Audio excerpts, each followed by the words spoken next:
What is up, everybody? Welcome on back to NFL action right here in NFL Fever 2003. We are in week number 13. We have three fantastic, hopefully, matchups lined up for you today. So be sure to stick around, hang out, get some snacks, get a drink, whatever drink you want, and relax for the next couple hours as we watch some digital football from 20 years ago. If you like this kind of content, if you want to see more, this series, Random Rosters, posts every single Tuesday right here on youtube.com/ShaunasaurusRex. So be sure to do that. Scroll down, subscribe, ring the bell. You'll be notified when I post new videos. You can follow me over on Hive Social. I'm also on Instagram. All of those are under ShaunasaurusRex. Same name everywhere. Unification. Sweet, beautiful unification. Everything except my Xbox Live gamer tag is beautiful unification. We have the battle for the AFC North. We have two teams with varying degrees of playoff hopes, but still both very much alive. And then we have an AFC South matchup. I understand that we're going to see a lot of the same teams multiple times over the last couple of weeks. Hopefully that's okay. Hopefully you don't get too bored of it. The playoff picture isn't really sorting itself out all that well, and sometimes we have teams that are kind of in the playoff hunt playing bad teams, and it's just kind of a mishmash. It can be a little bit tricky to figure out what the best games are. We saw a lot of AFC North and AFC Central teams in the first couple of seasons we've done this. This is episode number 53, so we'll see some more of the kind of the same matchups or the same teams as we go through the remainder of the season, as we watch teams jostle for playoff position. And unless we get, just a team that could be winless, we'll probably try and stick with teams like that. Okay. We are going to Cincinnati, Ohio.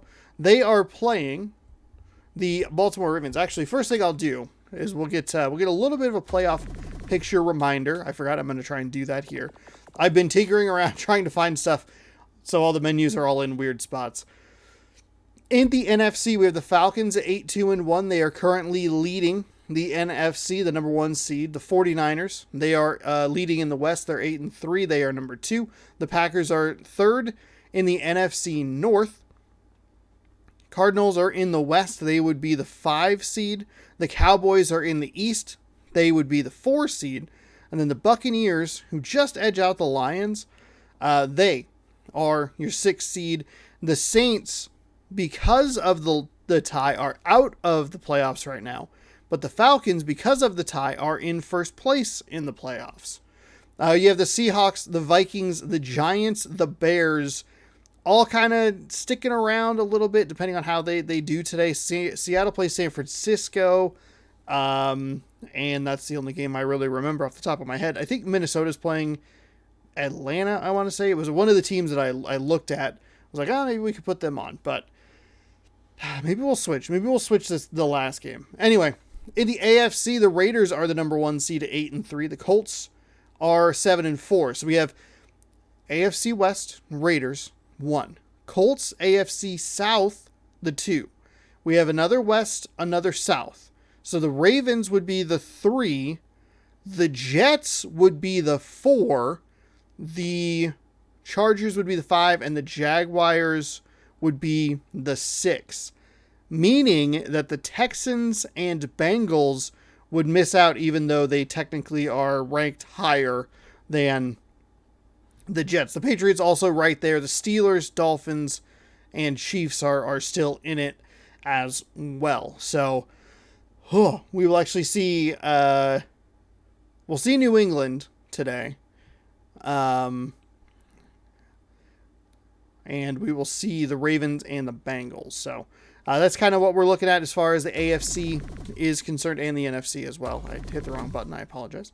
But we're going to go over to Baltimore, taking on Cincinnati for today's first game. We saw the reverse of this, Cincinnati at Baltimore, a couple of weeks ago. So we will be doing both matchups between these teams.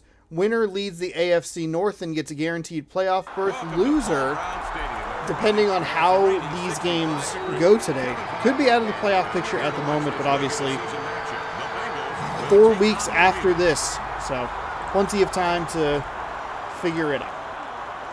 Pixels 960, 360, fixing the thumbnail while I'm doing the video. Turns out it actually helps me a lot.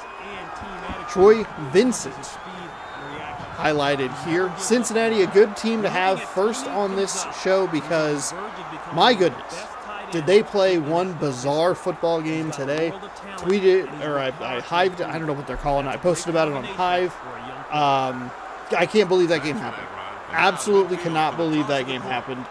They looked anemic in the first half. They didn't do anything. I was watching it with the Beeb. She would just repeatedly go, like, did Cincinnati even have the ball? And I was like, yeah, they had it for about 30 seconds. 3 plays, punted the ball back. The Buccaneers completely dominated half number 1 and then fell apart in the second half to lose 34-23. Because for some reason they went for 2. I don't know. It didn't really make sense. Turns out that that touchdown that the Bengals scored that maybe looked like they were running things up was actually kind of important. So here we go, and it capped off a day of pretty bizarre NFL action. The Patriots lost on a really bizarre final play. Minnesota yesterday erased a 33-point comeback at the hands of the Colts. So Matt Ryan has been on the wrong side of 2 of the largest comebacks of all time. Obviously Super Bowl, what was it, 51, whatever it was, against the Patriots, and now against the Vikings. Obviously not his fault entirely. The defense has given up a lot of points. If they're giving up 36 points in the second half, that's bad. As we see a first down here for the Bengals.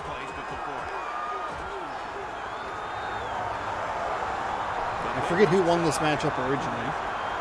Or in the other one. Patriots lose to Raiders on the dumbest play in NFL history. It's pretty bad. It's pretty bad. It's kind of unbelievable that happened. Jay Fiedler, Wheatley, Scott, Jefferson, Tony Gonzalez. That's your recognizable name on this Bengals offense.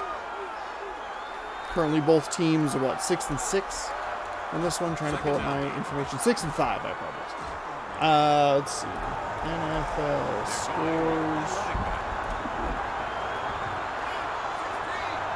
Kansas City won in overtime over a Texans team that's actually put up a fight the last couple of weeks. I love this play. Just couldn't keep them in bounds. Found the perfect receiver there, a wide open running back with a little too much air under it. And the momentum carries him out of bounds instead of up the field. Here's your Baltimore Ravens defense. Marion, familiar face. We've seen him a couple of times. Steelers beat the Panthers. The Buccaneers lead the AFC South with a 6-8 record. Pretty gross. Broncos pick up a win today, and I don't think they even had Russell Wilson. Chargers win by 3 over the Titans. Let's see. Anything else interesting? Dolphins put up a heck of a game against the Bills. 32-29. The Lions continue to win. They beat the Jets by 3. Eagles win by 5 over the Bears. Saints over the Falcons. Anything? Nothing all that interesting. Big matchup tonight. Giants and Commanders. Both teams 7-5-1.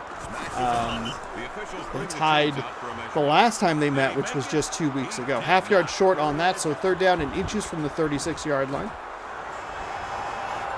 A rainy Cincinnati afternoon. A lot of good games, a lot of close games, most of them within 1 possession, a couple of overtime. Oh, he threw an interception. He threw it into double coverage, and that is a big no-no. Eric Morris coming up with the pick, ending that Bengals drive in Ravens territory. Yeah, let's see. Well, the Ravens game was a 2-score game. It was a 10-point loss to the Browns, who should never win again. The Broncos-Cardinals game was 11 points, 9 points, 11 points, 9 points.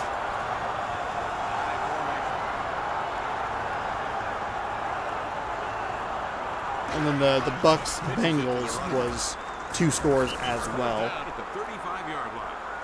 at 11 points. So, most of the games within 1 touchdown, and I mean the most lopsided game so far this weekend is a 17-point comeback, which is pretty wild. I mean, even the Niners and Seahawks game was a 1-score game. We have one more game tomorrow. Rams taking on the Packers, or last night, I should say, when this video posts. So we'll see. I did see a couple of projections. They like showing the here's the updated playoff picture, and the Packers were not listed as in the hunt at all. A fumble, but it is picked up by the Ravens right at midfield. Another one of those weird was this a Steve McNair led Baltimore Ravens? One of the weird, sometimes it looks like it's an incompletion, sometimes it's ruled a fumble. It's very odd. It looks like a little bit clearer in the replays, but it still, I think, is pretty inconsistent with how it's ruled. But 1st and 10 for the Ravens, didn't really hurt them, though you definitely don't want to put it on the turf. Free rusher for the Bengals, and he'll get McNair 7 yards behind the line of scrimmage. 2nd down and 17 coming up. So we'll see how that goes tomorrow. Rams take it on the Packers in Lambeau. The Lions keep kind of thwarting the Packers' plans, and a lot of teams are just kind of in the mix because they're in a really bad NFC South, so maybe that's part of the problem. The NFC East is also very clogged with usually those brackets or updates showing 3, if not all 4, of the NFC East participants in the playoffs, because teams like the Eagles and the Vikings have gotten off to such hot starts. The Seahawks were in the mix for a while, but they've fallen off. They're going to play Kansas City next week. NFC, bit of a mess. AFC, that's where the excitement's at, personally. Fires over the middle, and that'll be incomplete off his hands and incomplete. So the turnover will turn into nothing for the Ravens. It should be 4th down here. 1st down, sack, 2nd down gain. Yeah, 4th and 11. Martin's waiting for the kick. Here's the stop. He got all of that one. No return this time. That's a touchback.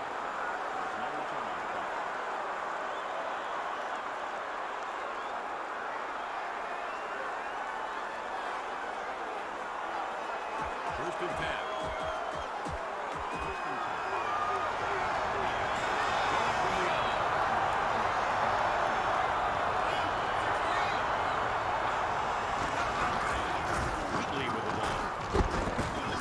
He stopped.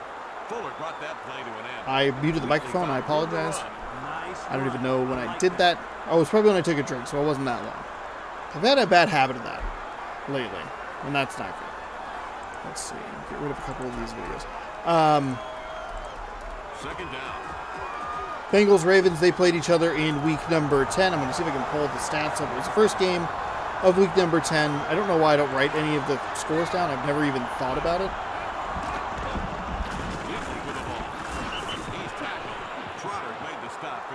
I had a really bad moment during New Tales from the Borderlands where I left the microphone off for minutes and had to reread a thing that I'd already read.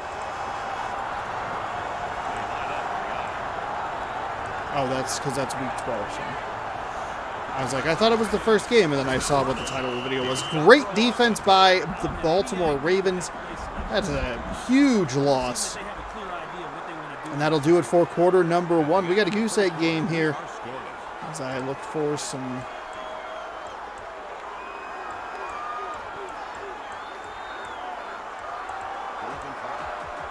Oh, okay. For some reason, it was actually the second game.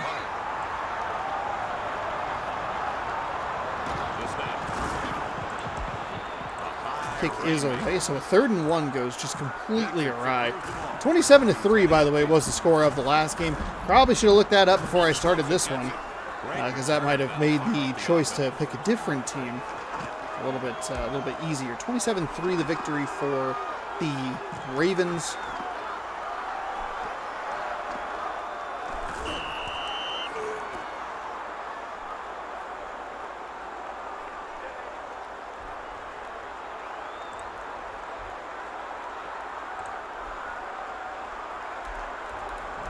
First down.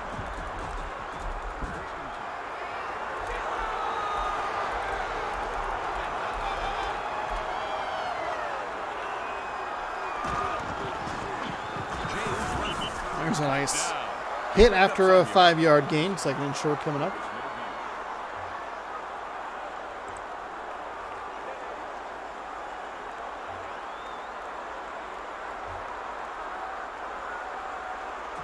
Second down now.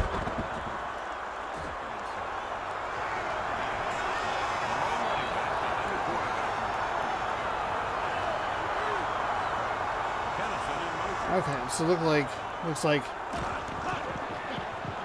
Play action pass. McNair finds an open receiver, but it's off his hands, incomplete. Thought maybe we'd see an interception there. Those are the worst types of throws to see if you're either the quarterback or the fan of the team, as it just seems to hang up in the air for so long before it comes down. Hopefully hitting nothing but grass. So, Green Bay obviously can't win the NFC North. Can't catch the Cowboys for one of the 3 wild card spots. McNair rolls, fires. That should have been picked. Terrific drive on the ball. That should have been an interception for the Bengals. We'll see if it haunts him or the team. 2 possible spots. Wild card slots held by the Commanders and the Giants. Both teams 7-5 and 1. Seahawks, Lions are ahead. And the Panthers and Falcons are both tied with Green Bay. That's a touchback. Packers close the year out with the Rams, Miami, at home against Minnesota and Detroit. Whew. There's a lot that has to happen. First and 10.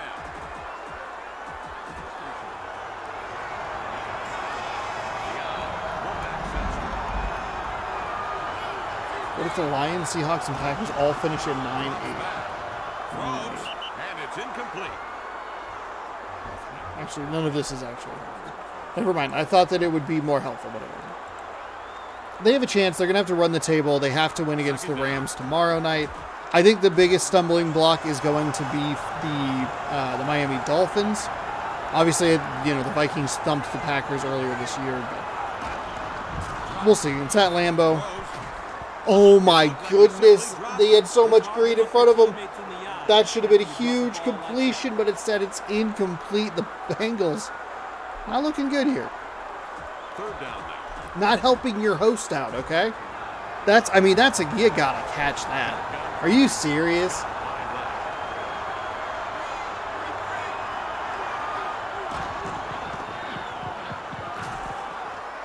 Rolls, fires over the middle, finds a receiver, but he's going to be a couple yards short. It'll be 4th down and 2. The Bengals will have to punt the ball away. Number 69 making a very nice play on the field. 4th down to the Bengals. Ball at the 28-yard line. Second punt of the day by Bidwell. Josh Bidwell has 1 punt for 41 yards. Punt number 2 coming up. He'll take it at the 30, and he'll run to the right side. Tried the spin move, but a little bit too early. A nice tackle before he's able to break the 40-yard line, and Baltimore will start with decent field position. First down. Ball at the 36. Recording this 1 week away from Christmas Day.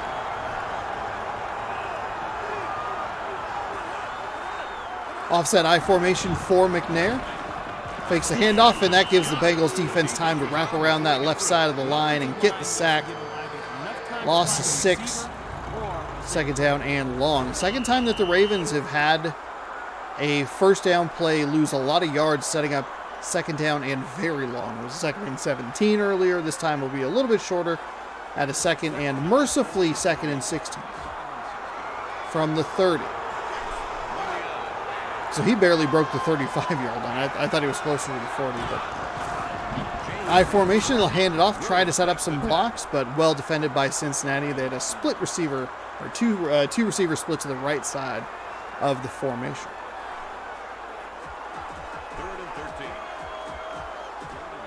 I am surprised that this Baltimore Ravens team is only 6-5. Steve McNair, Edner, and James. That's a good 1-2. He just hasn't gelled for him. All over these receivers are the Bengals defenders. You could see it as McNair was rolling out to his right, just looking. You had Bengals defenders, just plastered all over those Baltimore receivers. That will force a 4th down and another punt. Halfway through quarter number 2. And it'll be fair caught at the 22-yard line. The Bengals back on the field.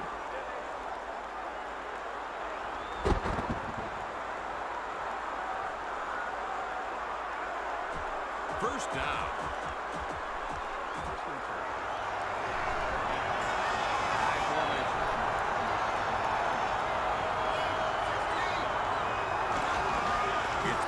Pitch to the right side. Got to stretch that further toward the sideline. Chances of him catching you pretty slim unless you give him an opportunity, which you did by trying to go upfield. You're a running back. You should be able to outrun a middle linebacker or a linebacker in general. 2-minute warning here in the Goose Egg game rematch of AFC North rivals, formerly AFC Central rivals. We've seen AFC North and AFC Central, I think I say it once a week. We see a lot of them as the season winds down, the regular season that is. Oh, broke a tackle and he's off to the races, tackled at about the 40-yard line. Terrific play there. We saw quarterback Fiedler, I believe as it is, or Fiedler. We saw him miss a throw. It was more of a drop, but we saw him miss a throw to the flat. We saw him kind of overthrow or lead him out of bounds. That was the perfect throw. Third time is the charm. Big chunk play. And inside of 2 minutes, they are in Ravens territory for the 1st and 10 at the 41-yard line. Single back set, receivers on either side. Fires to the left, and that'll be incomplete. Incomplete, they're saying, on the old headset.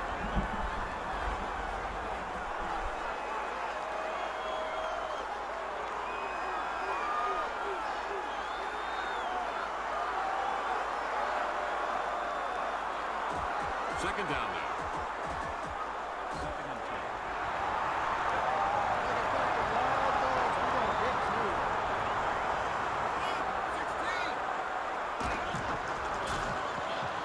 Drops back, fires over to the left side. The defender overran the route. It's going to be an easy completion, a missed tackle.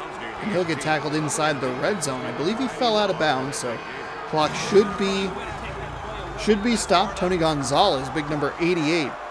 One of the great tight ends of all time. Don't know why I threw that S on there. All times is.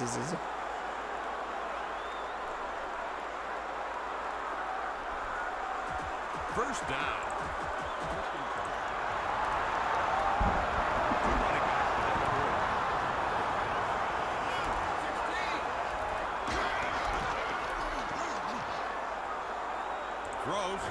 Throws, and that should have been a touchdown. That was an absolute.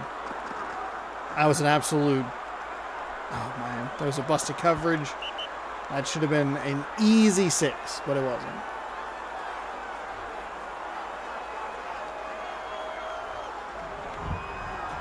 Second down.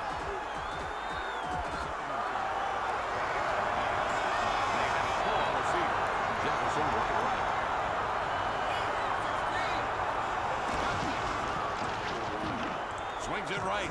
There's a little swing pass. He'll step out of bounds after avoiding the first tackle. Did you see the way the defense closed on that receiver? Nice. This looked a little bit like the Bengals offense today.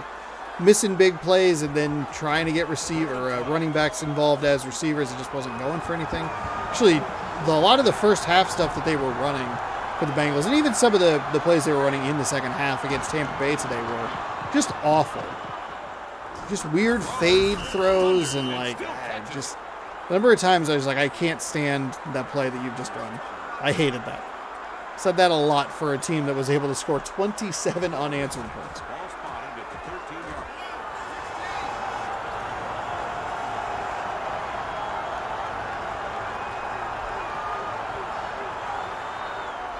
Fourth down and 6, and for the one of the rarer occurrences in this game, the game is going to actually manage the clock correctly.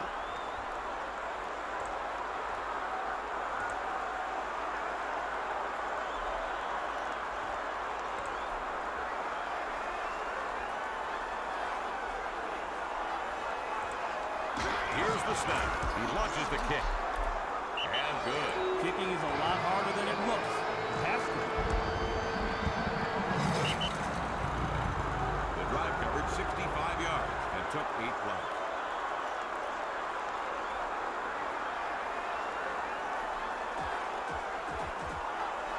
Hansen will kick it. There goes the ball. It's caught. Starts upfield. Crosses the 20. Rotates. Nice spin move to get close to the 30, and that's where he'll be taken down. A little bit of time left here for the Ravens, though not much.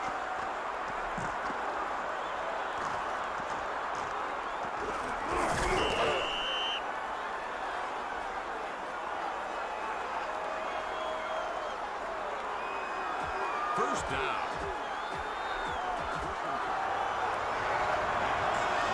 Two-back set for the Ravens.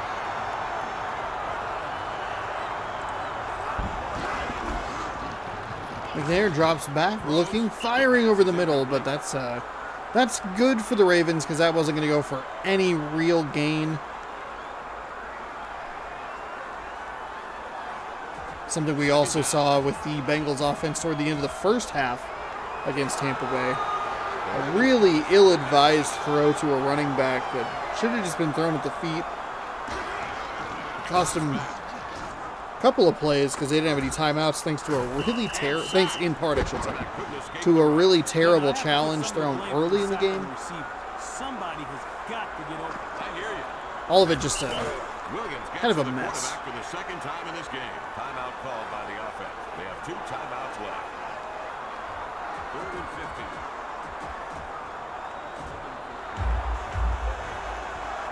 Going from the eye.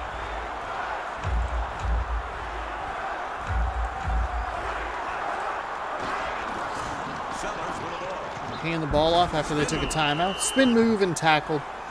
Yard or 2 gained on that one, maybe. At the end of the first half, the score is the Bengals 3, the Ravens nothing.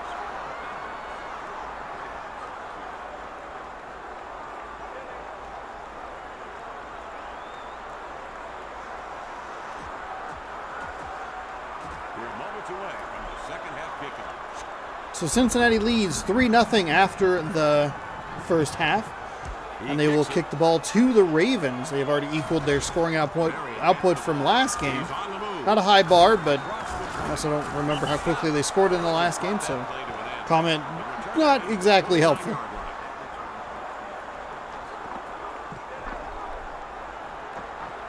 Short of the goal line, and a pretty nice run back. We'll see what kind of adjustments the Ravens made in the halftime meeting. Let's see if I can find the. Oh, here we First go. down. Single back set.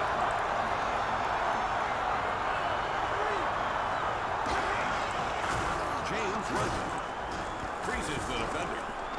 There's a nice run up the left sideline.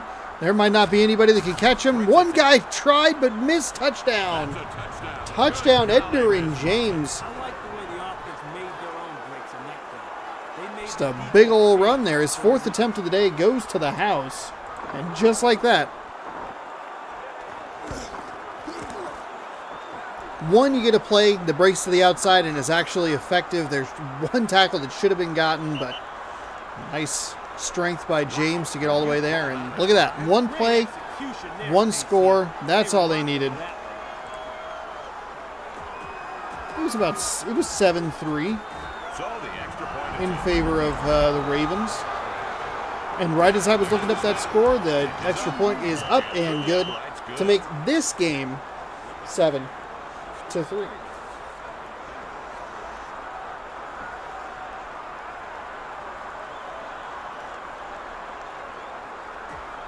4:42 to go here in the third quarter. I did a lot of yelling today. My throat not feeling great. I think I did the same thing last week. Watched a game. I don't remember what game. There he goes. And taken down near the 24. Trotter took down the ball carrier. What the heck game would I have watched last week? I maybe watched part of...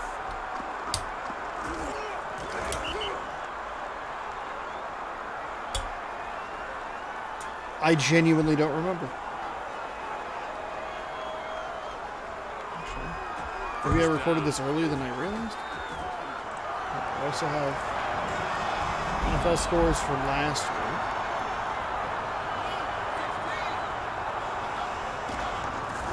Takes the handoff. Taken down. Made 3 yards on the play. I like the way the runner fought for a short game.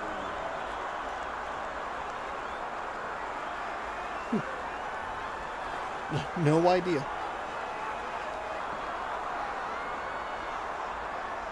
Second down for the Bengals.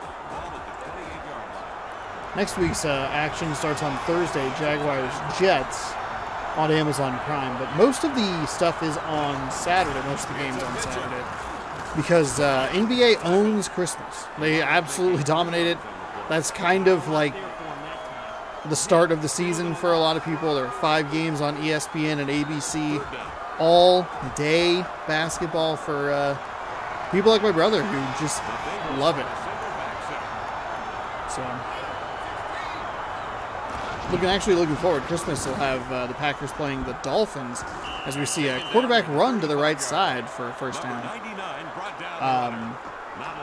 Packers playing the Dolphins at 10 a.m. on 10 a.m. Pacific on Christmas morning, so I'll get up and I'm sure, I shouldn't say I'm sure I'll enjoy it, but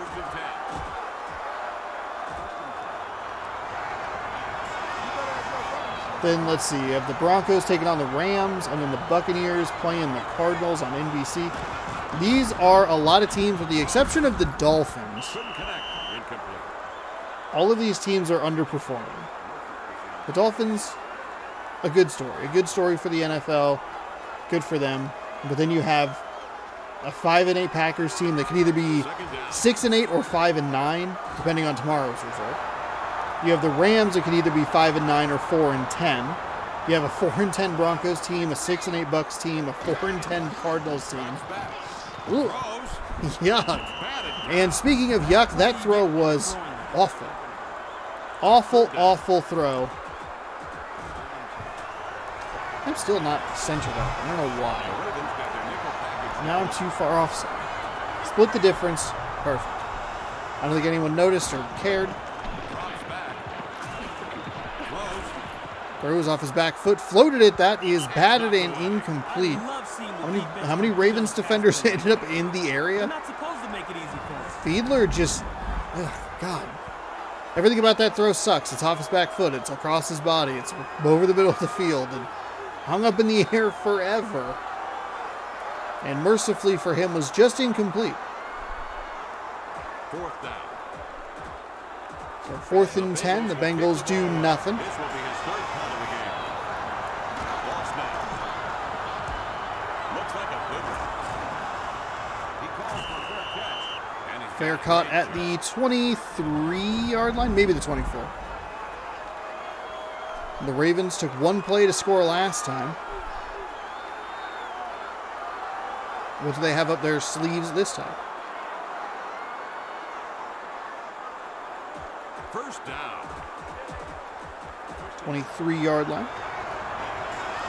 Single back formation.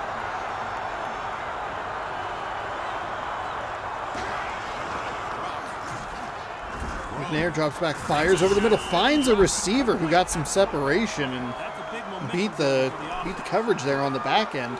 It's a great throw. Tackled on the spot, but still a nice play and a fresh set of downs. First down.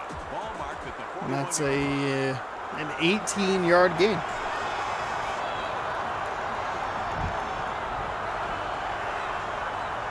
Jackson in motion. Split back formation, hands the ball off the left side. He picked Edgerrin James will get tackled by Tank Williams, who picks up his 5th of the day after about a 3-yard gain. fifth tackle in this game recorded by Williams. They gotta find a way Good to gain block on first down. I'd say you're with the chain. It's not ahead of them necessarily. Second and 8. 2nd and 8, actually, only giving them 2 yards on that.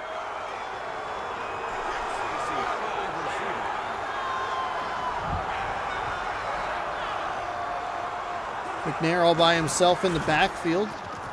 He's going to try and run off the left side. Has a lot of room, but he gets tripped up by the shoelaces. Gained about 2 yards. That's a nice play by Cincinnati. As we take a look at the replay, had a little bit of room, but a diving tackle by number 91 saves a big gain. Potential big gain. Third down for the Ravens.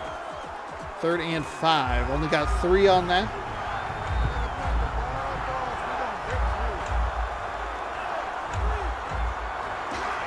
Single back set. McNair drops back, runs right side.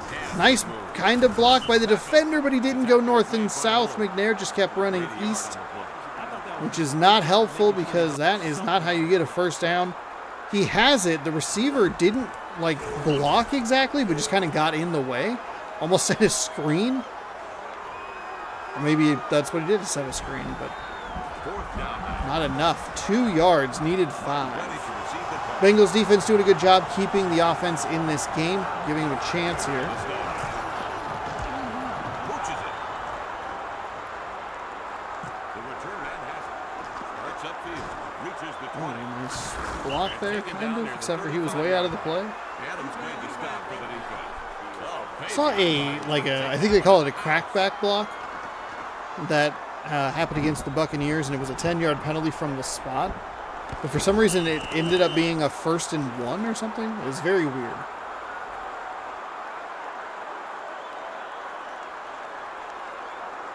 And it was the correct call. It's the kind of stuff you're trying to get out of the game. I mean, you're hitting a dude who just has no idea you're there.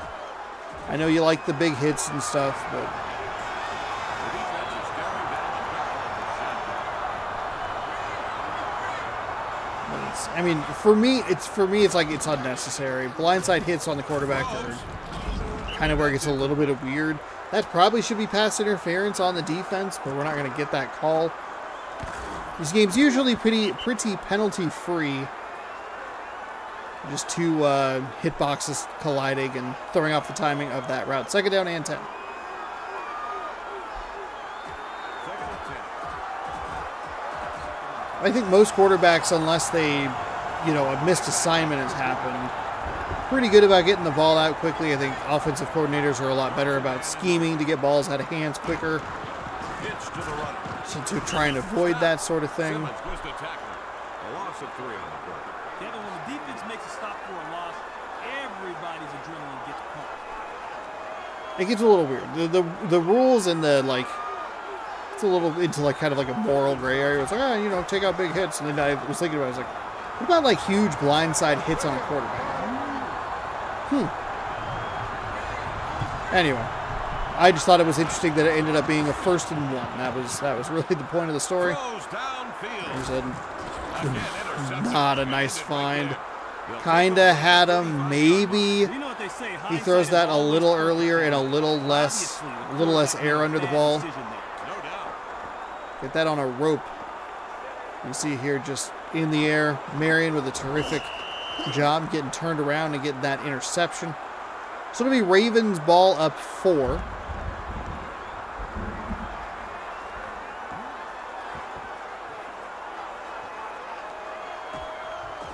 First down.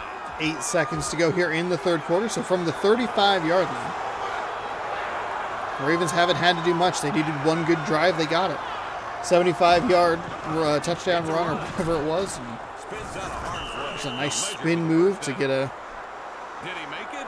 couple more yards. They're going to give him the first down. That is why I like the pimple of the football. At the end of the third quarter, the score We are is through 3, 7-3. Bengals 3. Ravens up on the Bengals.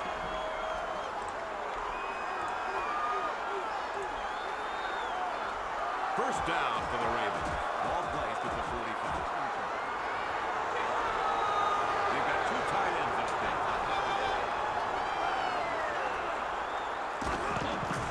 James looking for running room. Handoff. Tried to find some room, but He showed me something with that run. I mean, he found about 5 yards. Blown up at the 50.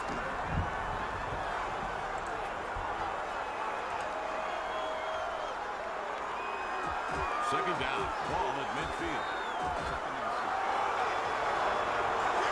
One back set for the Ravens. Kennison in motion. Throws. And is deflected at the line. Nice job. If you can't get to the quarterback, just get your hands up.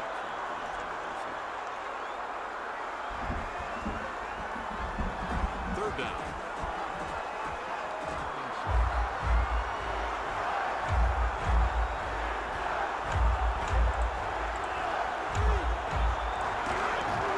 McNair comes back. Throws. Rolls, fires over, and a nice catch there inside the 40 down near the 35.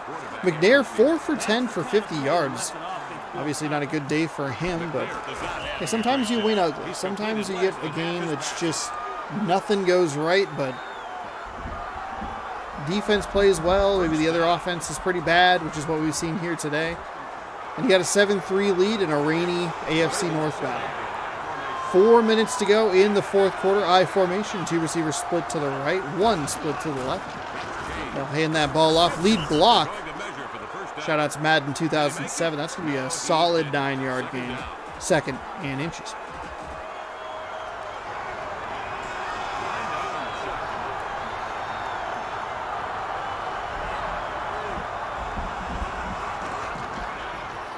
McNair drops back, throws, finds a wide open receiver. Bengals playing incredibly soft defense on a second down and inches play. There's not a defender within 5 yards of him when he caught that ball.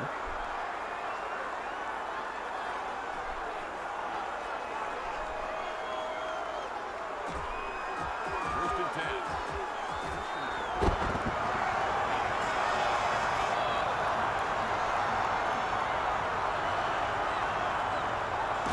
Single back set. Ooh, almost. Ooh, wow. It was almost a double good play by the Bengals defense. Looked like they had a free rusher on the right side. Maybe a missed assignment or something. McNair got that ball out pretty quickly, and it almost ended up as a turnover. Second and 10.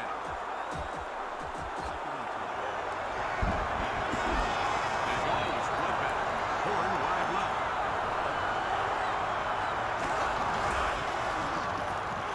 McNair rolls right, looking, firing back across his body, and that is The pass deflected. batted I down. love that. Why are we not seeing more defensive backs go for interceptions? That is an easy pick. Defense, though, doing a good job bending but not breaking. Field goal doesn't kill them. They need a touchdown either way. Third down. They can stop them one more time. They can force a try. Using the shotgun. 3rd and 10. 2:58 to go here, fourth quarter. Bengals have not shown much on offense. And frankly, neither have the Ravens. A nice defensive stop there. 4 sacks for Cincinnati on that after that play. That'll actually knock them out of the red zone. For the Bengals. Great job by It'll the be a field goal attempt coming up here from the 21-yard line. 4th and 16, so it'll be a 30 or 41-yard attempt or something weird. Kick is up, kick is good. And Cortez puts on 3. Tacks on 3. 43 yards and took 10. Pretty good looking Christmassy drive there. 2 incompletions, a sack, and then a field goal. Drive stalled out. deep in Bengals territory. It's kicked. Inside the 5, up to the 20, 25, falls forward. The Bengals will have decent starting field position.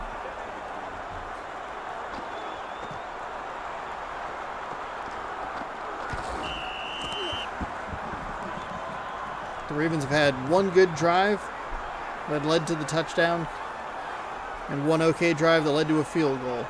First down. Cincinnati has the okay drive for the field goal aspect of it. Do they have the one good drive for a touchdown? 2.5 to go on a 1st and 10 from the 27-yard line. They'll hand the ball off to the right side. Well blocked on the outside with a nice spin move. The block didn't hold up, so got about the same amount of yards. I think 7. 2nd and short coming up. Oh, wow. 2nd and 5. Okay, just kidding. Really got to stop guessing on how many yards. It always seems like they go further. I don't know why. Maybe the spots they mark are really weird. We're going to get the 2-minute warning after this. That'll be a gain of a few. And it should be 3rd and 1. Maybe 3rd in a short 2. Nice play by number 69. 3rd down and 2 from the 35.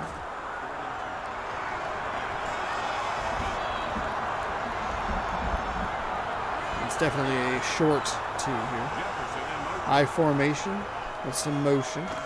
The Ravens defense doesn't do anything. Bengals with a nice fullback run up past the 40. That'll be a fresh set of downs. And the Bengals will take a timeout there for some reason. First and 10.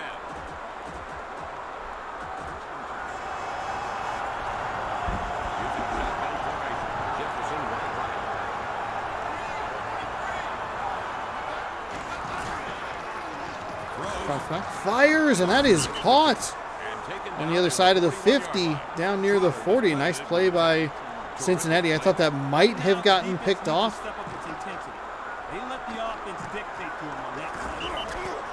But the receiver did a nice job to pin himself in front of Marion, who already has an interception today, and come up with the reception. First down. Plenty of time here, about 90 seconds. 4 receivers.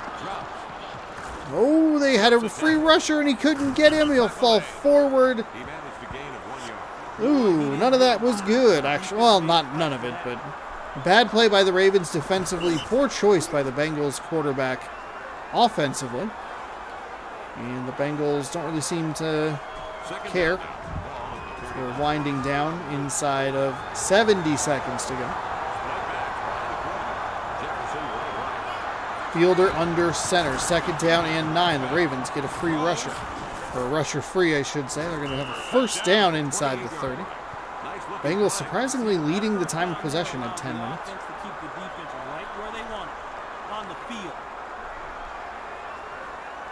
It's a nice play right there. It shows so many unnecessary camera angles. 32 ticks to go. Fires up in the air into double coverage. That's batted down. For no reason is that batted down. That should be intercepted.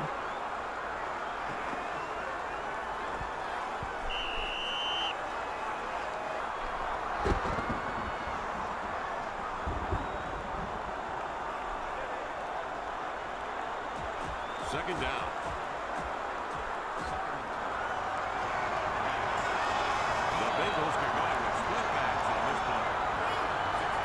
24 seconds to go.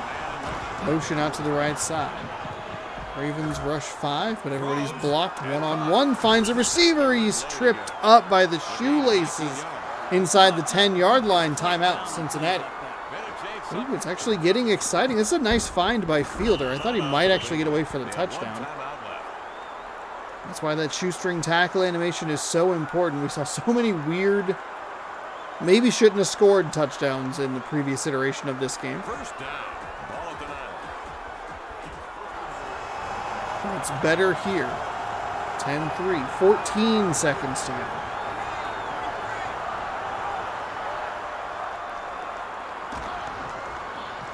Drops back, got to be end zone, got to find him. It's going to be tipped and incomplete. He had a receiver to the right, what I thought was a better option, but did not go for it. 2nd and goal.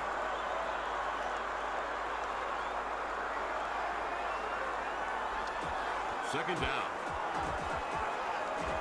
2 plays here, most likely. Sack kind of ends the game. I think they have a timeout left. But you never know. Sometimes the computer takes timeouts way too early.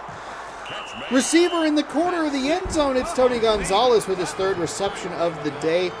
Touchdown for him there. They missed a touchdown earlier that they should have had, but found it the 2nd time around. Beautiful drive. One of the rare times we see that. I guess we got kind of lucky with this game. And with 6 seconds to go, the Bengals have an opportunity to tie it up. Kick is up, and the kick is good. Ball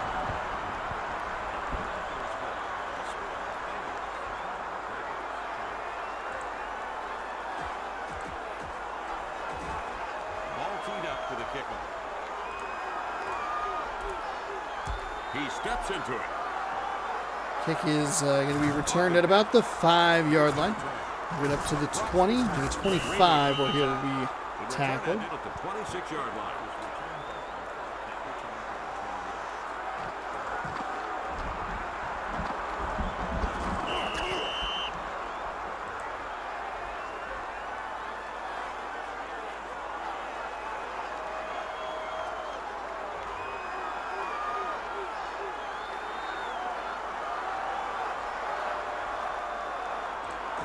First down.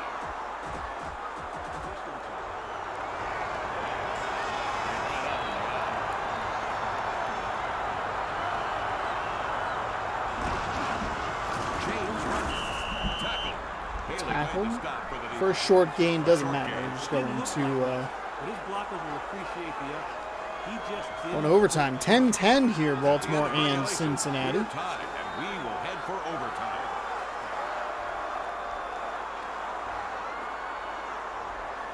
The visiting captain will make the call. Captain, what's your choice? All right, what do we got here? He calls tails. I'm going to call tails. It will be. It is heads. It is heads, so the Bengals should receive here. Though Lord knows what happens with this game. Home team won the toss. And elects They to will receive. receive. Any score ends the game here. Just as a reminder, the NFL overtime rules somehow used to be more terrible. There's the kickoff. Now they're just kind of inexcusably stupid because they showed a willingness to change it, but not really all that much. Both teams can have the ball, except if one scores a touchdown. In which case, game over.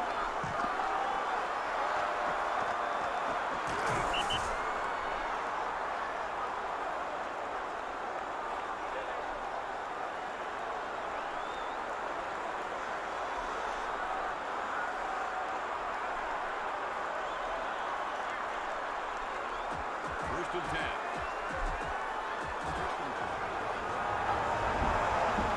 All right, overtime period. There have been a couple of ties this season. Do we have another one on our hands? Hand off to the left side, ran right into his own blocker. He wound up making a yard. Limited to a gain of 2. Hey, it's better than a loss. Second down now. Ball at the 27. They're going with one running back.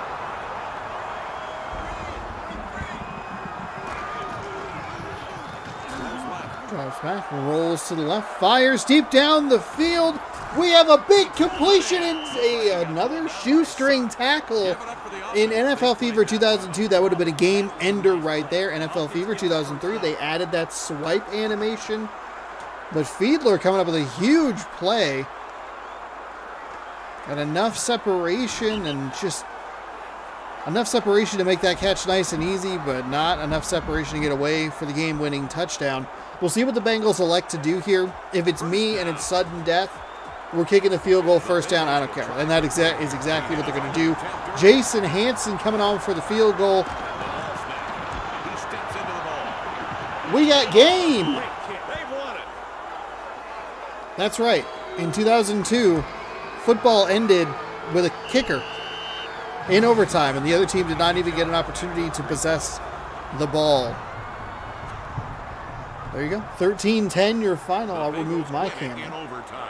The so final you can score, enjoy the highlights of this overtime thriller. The Bengals score 10 unanswered points and come back to beat the Ravens. gets today's Wilson game ball. 13-10. Tank Williams with a 6-tackle performance somehow is your Now let's Wilson take a look at the game Pepsi ball highlight winner. reel. Bengals did a terrific job on defense. It was a very, shout out to that blocker. It's a very bend but don't break effort, and they did a good job to hold. Really, I mean, they gave up this big run play right here, but they had a couple of possessions they were able to hold to for a field goal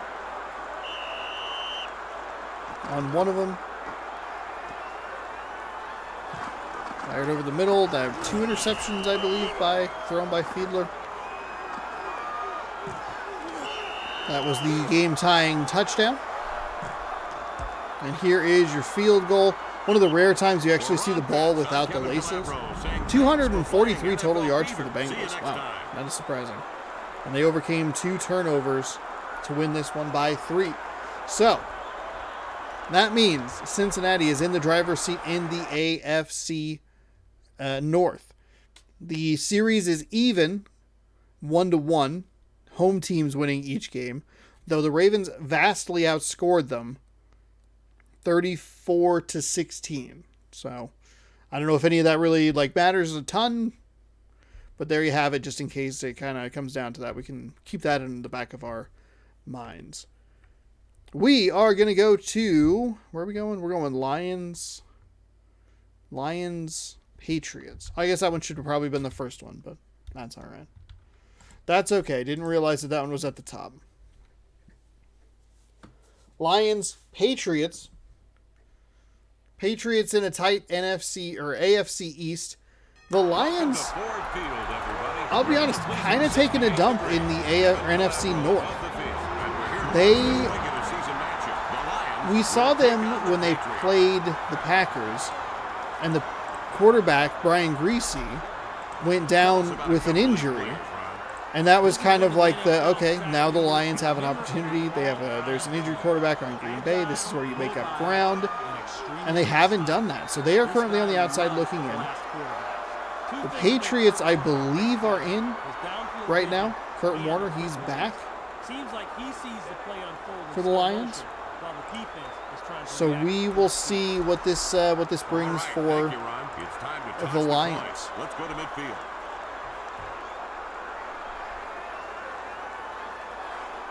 The visiting captain will make the call. I think the AFC East leader is like the 7th best or 8th best team in the league. It's very weird. He calls heads. With his tails.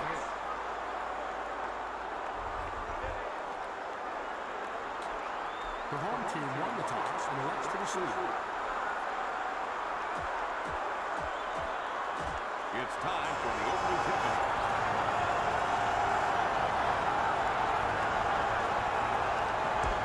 This game 5 minutes to go here in the first quarter. I don't know why I said that. I don't know why I blanked. I blacked out and that just came out of me. Myers took down the ball carrier. I looked at it and I said, call this. 22-yard line.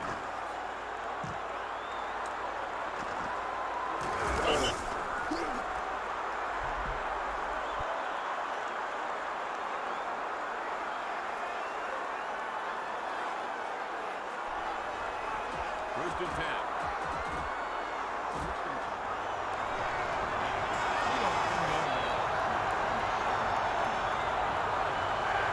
Kurt Warner from the shotgun, 4 wide receivers, a running back split to his left. Throws. He's going to find that very running back, I believe, for a pretty nice game. Kurt Warner, Terrell Davis, Mushin Muhammad, Hines Ward. Not only are the Lions kind of failing because the Green Bay Packers have an injured quarterback, Brian Greasy, who played very well, and led the Green Bay Packers to a very good record when these two teams played. God, I hope it was these two teams that played. But those four guys, Terrell Davis, Hines Ward, Rushin Muhammad, and Kurt Warner, that is such a good group of four. I mean, that's your Kirk Cousins, Dalvin Cook, what's his name? Jefferson? Is that one of the receivers for the Vikings? Justin Jefferson and Adam Thielen? I mean, like, what a good group of four. Well, your like quarterback might be the weakest part of that, but hey, whatever. Weird camera angle. Offset I formation. Terrell Davis, I don't believe is going to have much of a factor past this season. He had a career-ending injury trying to make a tackle a couple years after the second Super Bowl they won. He stuck around. Elway retired. They kind of just fell into seeming obscurity until Peyton Manning showed up. They just couldn't find the right quarterback. John Elway came in, took over. Still couldn't find the right quarterback. Davis with what looked like a super delayed handoff. Going to get the first down by about half a yard. Or football, I should say. The Patriots defender was in Warner's back pocket. Still made the handoff, and Terrell Davis with a nice move to pick up that first down. Split backs again for the Lions. I'll hand the ball off. Hey, if it isn't broke, don't fix it.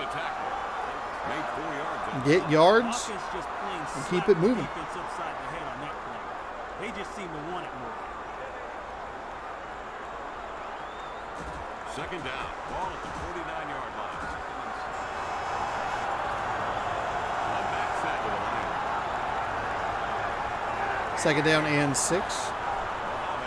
Single back set motion from left to right here. Pitch to the left side. Back to the quarterback. They're going to throw it in triple coverage. It's intercepted.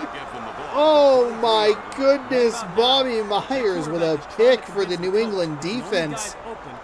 And the Lions get too tricky and bites them in the behind. Maybe this is why they're losing those games. Just a little too cute. One of the problems I had with the Bengals game today, there was an awful shovel pass that should have been intercepted.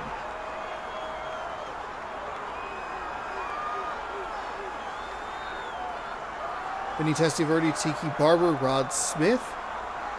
It's a good trio.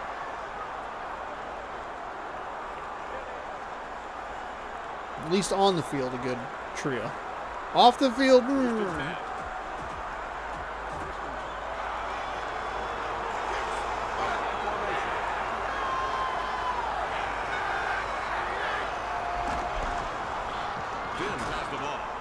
hands the ball off and tackled before he gets the 30-yard line, but still a good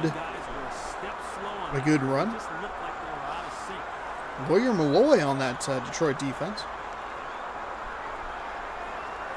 Javon Curse. All right. Second down now for the Patriots. McDaniel lines up on this one. Second down and 6 from the shotgun.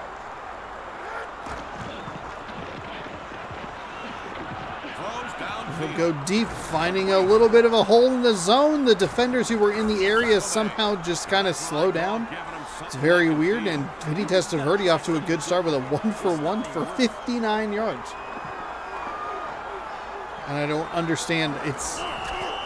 I'm sure it's been like that for the entirety of it, and I've just never noticed it before, or hadn't noticed it before in the last game, but it's been increasingly apparent as those players seem like they were relatively close, and then the ball gets caught, and for whatever reason, the distance grows at a weird rate.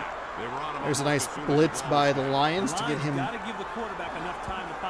get a sack in the backfield, and that'll be second down and long. Probably don't need to say sack in the backfield. A sack implies that it was in the backfield. On a passing play, no less.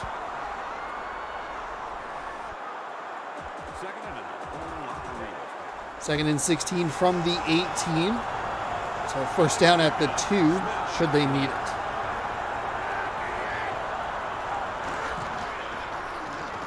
Looking end zone.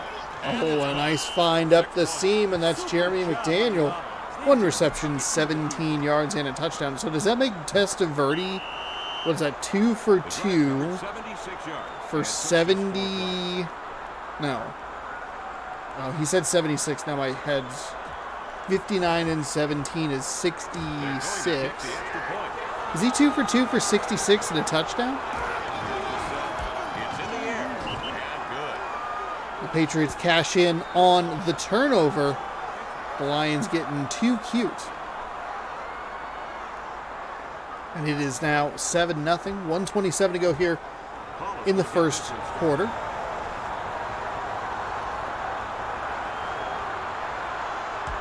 There goes the ball. Big hit.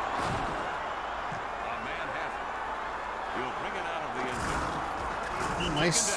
Oh, made the first man miss with a pretty nice move, but Time now for stopped the short offensive of line the to step 20-yard up line. and take it to the defense. With this field position, they need to control the line of scrimmage.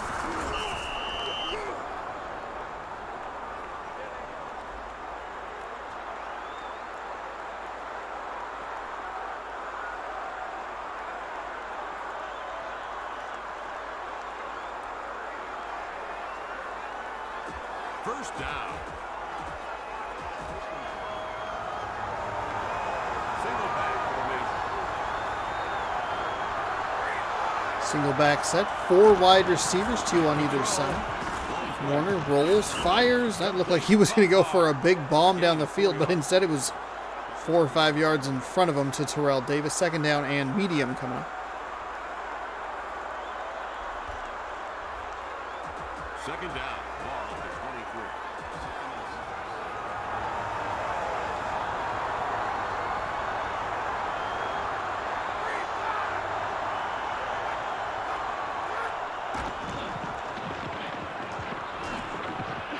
Drops back and throws, finds a deep route on the right side, and this is going to be a touchdown. 6 points. That one, I guess, makes a little more sense. It's Terrell Davis. It looks like there's a linebacker on him. Maybe that's the difference? I don't know. 3 receptions, 85 yards for an average of 28.3 yards. 59, yeah. This pull away makes a little bit more sense, but it seems like even if it's a wide receiver with like a safety or a corner, who should be fairly evenly matched, it shouldn't, that distance shouldn't They grow. struck But in a hurry, Ron. Just 2 hey, plays. look at that. The Detroit Lions strike back in real quick fashion with a 2-play, 81-yard drive. Team on to tie the game. Terrell Davis doing a little bit of everything, trying to run the ball, catching the ball out of the backfield, and scoring the touchdown to tie it. 7-7 here. Exciting game between the Lions and the Patriots. We're waiting for the kickoff. We've already had as many touchdowns in this game as the previous game, and it only took them 4 minutes and 21 seconds. It's caught. From the end zone. Up to the 20, and he'll fall down to the first man he meets. 20-yard line. So the Patriots back on the field, following the touchdown response by the Lions.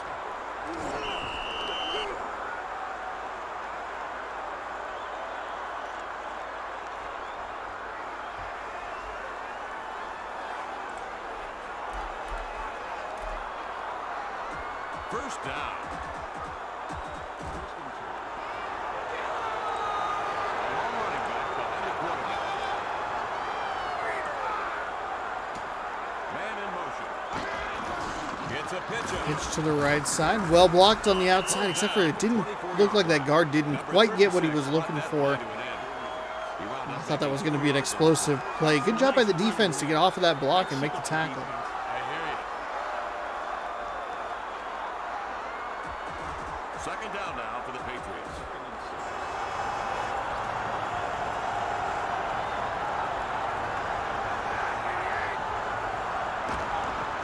Drops back, throws, and caught. There's over the middle. At the 34 There's a little float pass there for a first down, and that will do it for quarter number 1. 7-7 in the silver helmet battle. Highly entertaining first quarter of action. 106 yards to 88 yards. Time possession slightly towards the Lions, but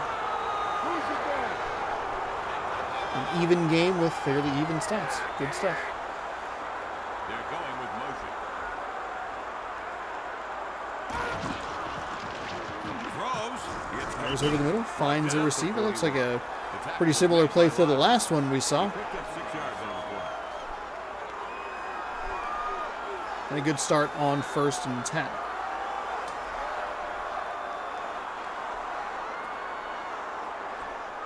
Second and 4.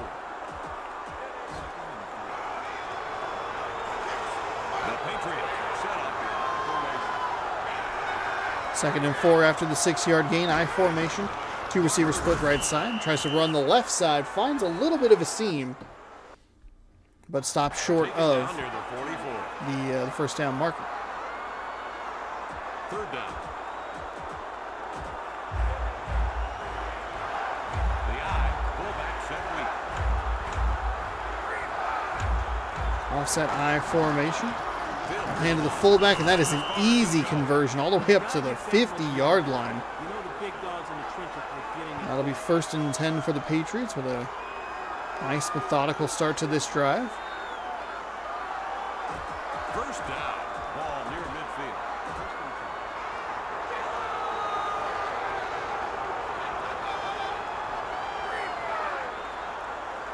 Starts a man in motion.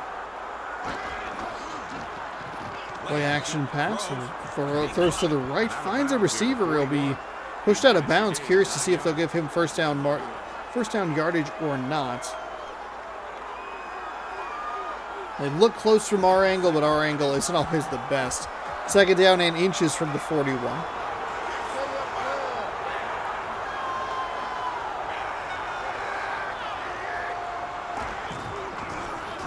Testaverde drops back, rolls, fires, finds a receiver along the left sideline, and unfortunately kind of got that tiptoe animation, even though he didn't really need it, and he fell down. That probably could have been, or maybe even should have been, a touchdown. Still a nice completion and keeps this drive alive.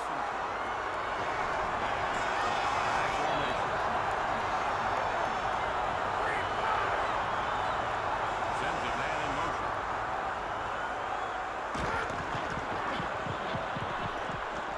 On the move.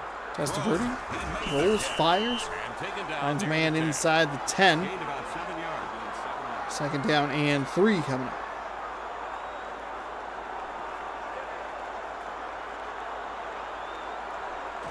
Second down. The Patriots from a single back set.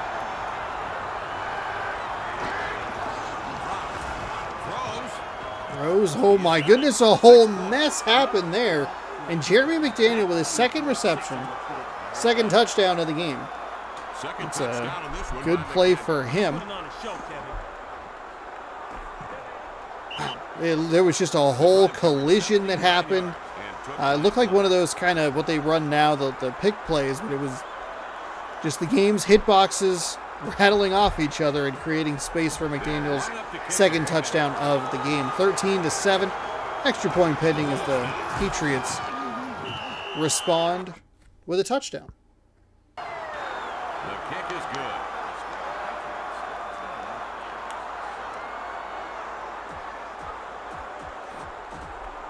Hollis is ready to kick it deep.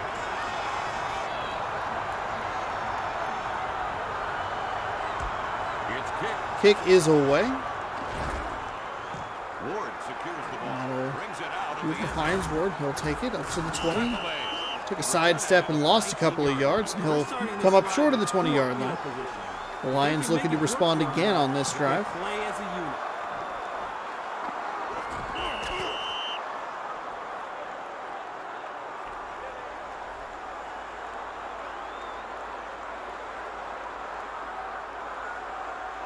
First down. Warner from the shotgun. Slot man to the right.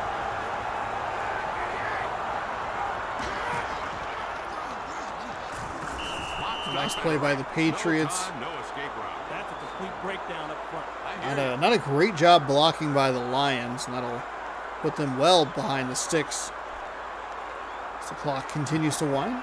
Under 2.5 to go here in the half.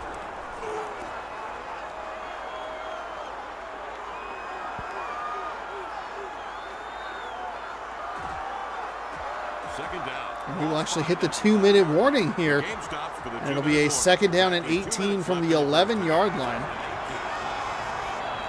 14-7 game.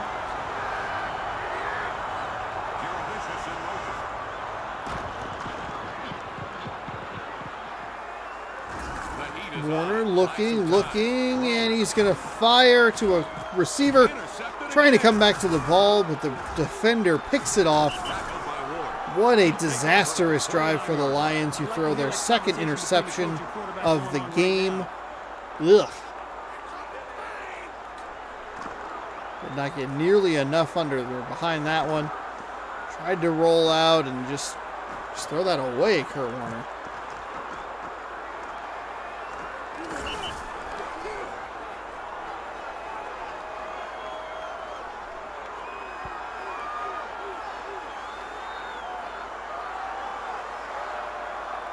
First down.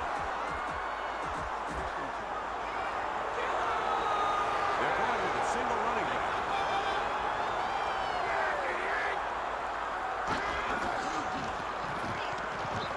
Throws.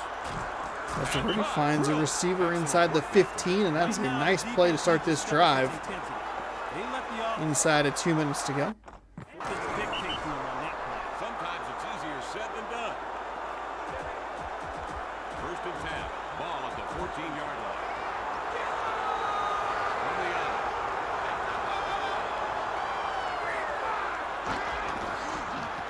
Throws. Drops and throws the ball, and it should have been picked. That was into double coverage. A couple of Lions had their paws on it, but could not come up with the turnover.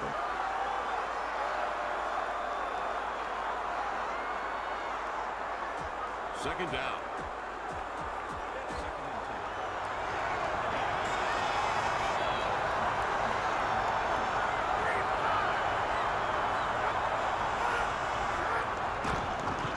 Drops back.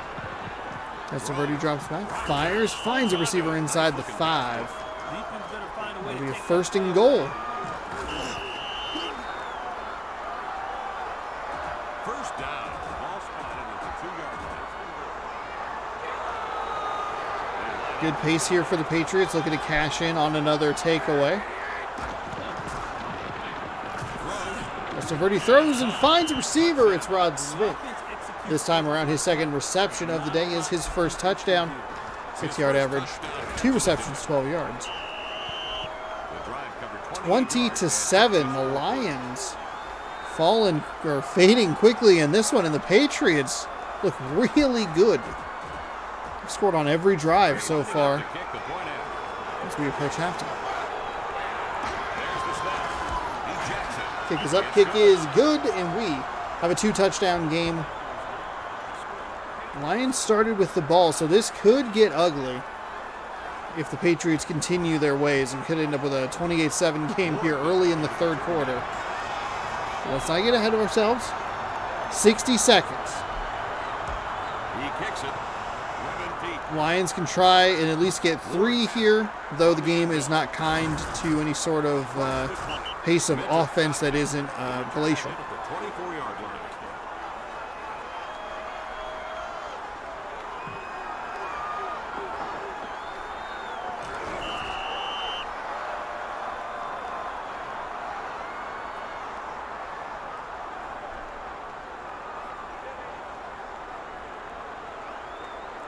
First down.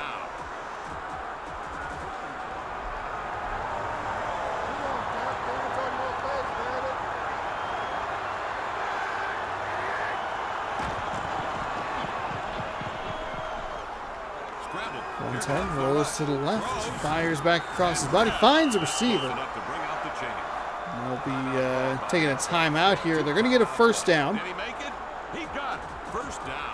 47 seconds ago. I said 110 left. I think I meant to say first and 10. From the shotgun formation. That's the second time in this game where I've just kind of like said something and I'm like, oh, words came out of my mouth. Terrific. Kurt Warner throws deep down the left sideline, and that's going to be tipped and incomplete. A diving attempt by number 1 to try and pick that ball off or at least cause the incompletion, and that is what happened. Second down. The defense has its nickel package on the field.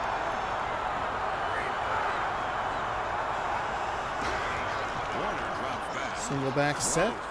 I love this float pass here into Patriots territory. That is a nice play by Kurt Warner. Doing a lot of dancing around here. They'll take a timeout. I was going to hit the A button to try and get this to go a little bit quicker, but they did throw up the T. Timeout. First and 10.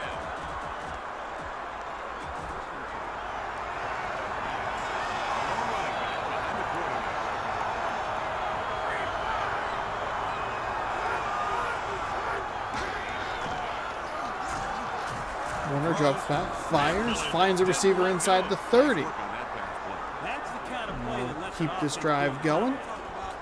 Timeout called by the I believe that'll be their third and final timeout of the half. So if they're gonna go, they need to figure this out.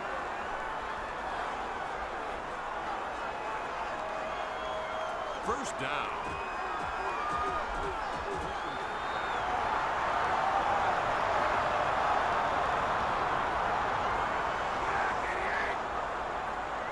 Vicious in motion. Drop. Warner, all kinds of time over the middle of the field, and that Yeah, it would have been thankfully nice just to hit have the interception. turf. I thought that was going to be another interception. Defender had a great read on it, undercut the route, got his hand in there. And another throw that just doesn't seem like it had enough mustard on it.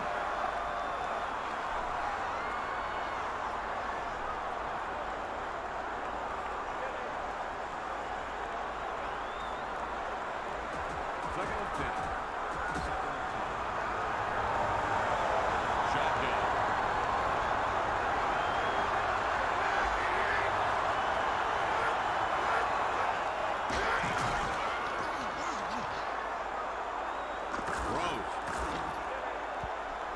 He couldn't hold on. Tipped and incomplete. They either got to go toward the sideline or out of bounds. A couple of these have actually probably been good for the Lions, considering Third down. the amount of time that comes off the clock. They'll probably play it safe here. I think realistically, you got one shot at the end zone, but with the way that this game can be, this is the correct call. The Lions will tack on 3 here. Adam Vinatieri, ooh, But they'll take the 3 points here. Mr. Patriot over here.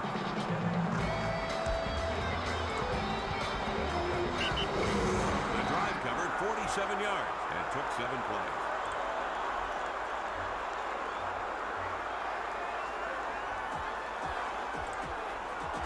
Ball teed up for the kickoff.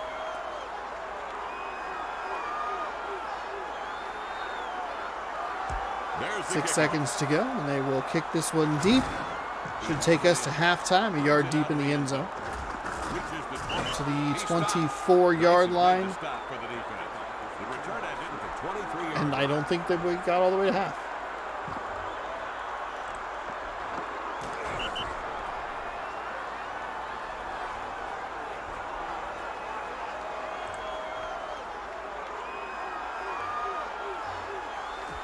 First down.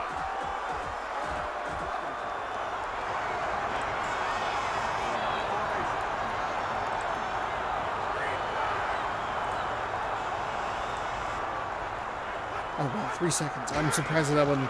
The first play took like 7 seconds. The opening kickoff, as we see that Run stop by wild around the shoulders grab. Absolutely manhandling that. 21-10. It's the only drive that the Patriots did not score on. The opening kickoff took 7 seconds off the clock. There were 6 seconds remaining before the half, and so I thought that'll easily take the rest of the time off. That only took 3 seconds. What is happening? Detroit will do what they did at the end of the first half, and that is a kickoff Kicks it deep. to the Patriots. Walker gets 4 or 5 yards deep in the end zone up to the 10, the 15, and the 20. And he'll get slightly better field position than if he had just taken a knee.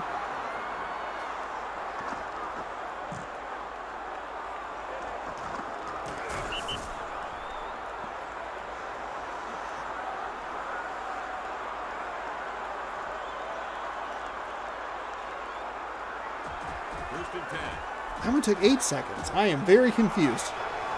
I guess the clock maybe starts differently on opening kickoffs versus regular kickoffs. Either way, Testaverde leads the Patriots offense that has been on fire all game out onto the field for the first drive of the third quarter and starts it with a nice completion in the flat. Second and short coming up. Second down now for the Patriots. Second and medium, exactly half. Second down and 5. I said I was going to stop doing that earlier, and I didn't. I have so much confidence. I go, he gained 8 yards, no problem, only 5. Not good. Nice find up near the 40. It's about time the defense clamp down on plays like that. They've got it.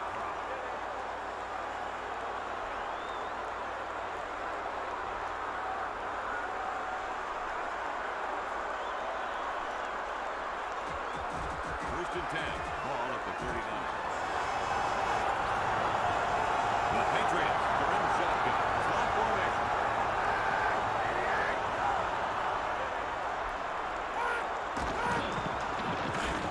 Patriots drop it. Throw over the middle. Fumbled. He caught it, and it's fumbled at the 50. He's going to slip a tackle by the quarterback, and it's going to be a scoop and score. The Lions are right back in this. Oh, yeah, baby. Wow. What a turn. Another one of those weird passes. It kind of feels like a bang-bang play. We'll get the replay here. We saw this in the Patriots. I don't know why I thought that was a bang-bang play. Not even close. It took about 18 steps. Bang-bang play. Anyway, it's a catch and a fumble returned to the end zone. Do you go for 2 in this scenario? I think I do, personally. I like that a field goal can tie it. And it looks like that's what we're going to see here. We're going to see a 2-point conversion for the Lions. Offset I formation. Kurt Warner hands off to the fullback, and that's good. Hape? I'm not sure how to pronounce that last name. Doesn't matter. Spike the ball. 2 points. We got a 3-point ball game. 21-18. Kind of a weird score, but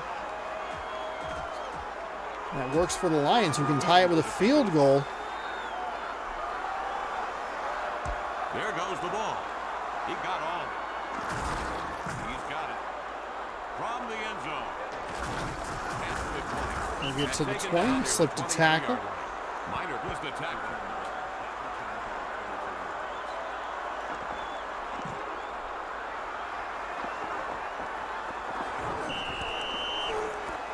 And he falls forward.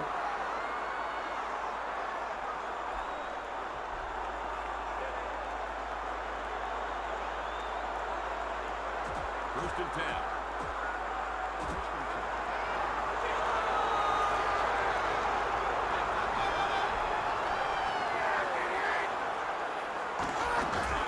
It's a run. Pull back to the left side. We're going to see a hold. It's going to be on the offense. Do you think it's going to be this way? It was.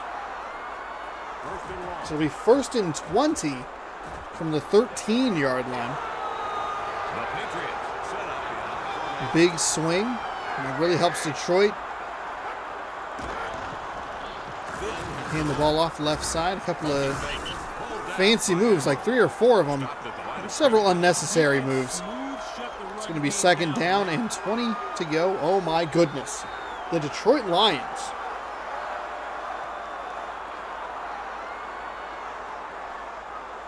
We can do erase a 14-point deficit. They've done 11 points so far.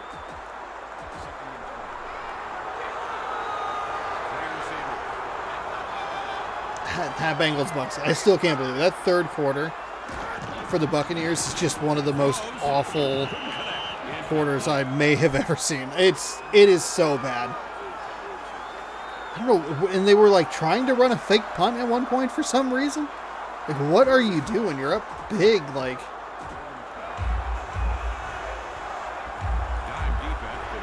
And that's the kind of garbage that like teams like to do, where they're like, oh, we're going to try and get cute and tricky. And then it ends up backfiring because you let the team back in the game. It's a big play on 3rd and 20. Not enough for a first down, so New England will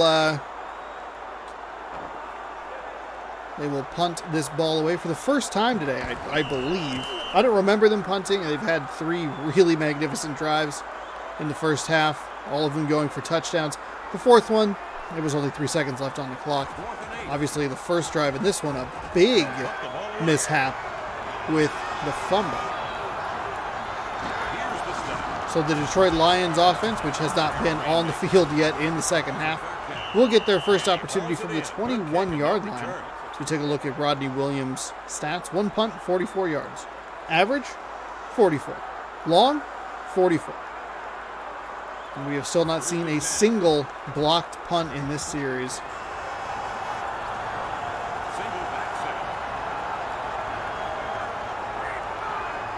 Warner with Terrell Davis in the backfield. 2 receivers split to the right side. They're able to go with a play action fake, and they will throw it, and it gets tipped and kind of bounced actually out of the hands. It was a nice read by the defender. Jumped in front of the receiver. Got his hands on it, but couldn't come down with the pick. Phew! If you're a Detroit Lions fan.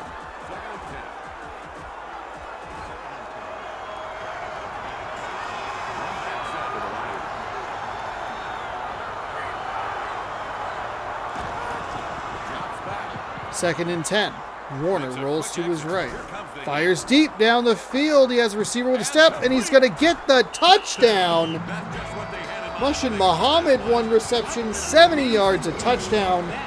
And the Lions have the lead for the first time today.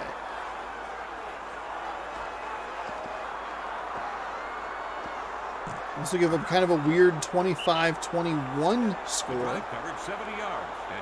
And an incomplete pass followed by a 70-yard bomb down the field. That is a great example of what I was talking about.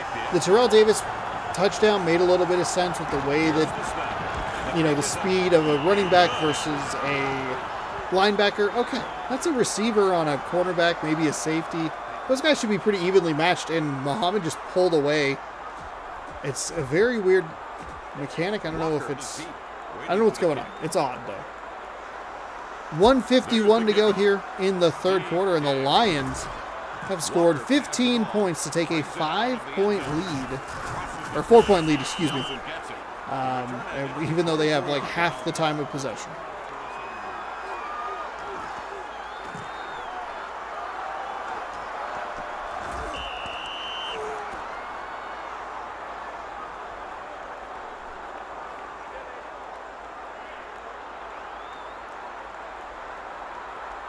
First and 10.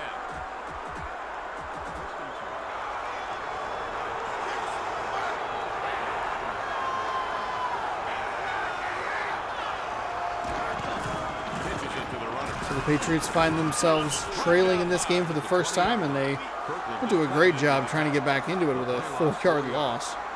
Kirkland with a nice tackle picks up his 5th of the day. 5th tackle in this game recorded by Kirkland. 2nd and 15. I'm actually going to give him an extra yard. 2nd and 15. I only said it was a 4-yard loss.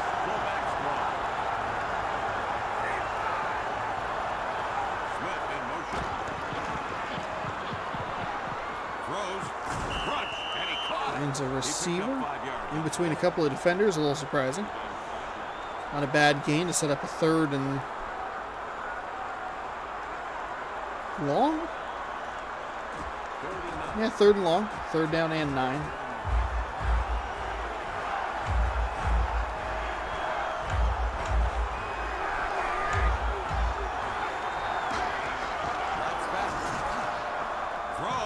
That's over the middle. That's a nice find. As the Patriots looking to end this quarter that they'd probably rather forget getting outscored 15-0 on a positive note.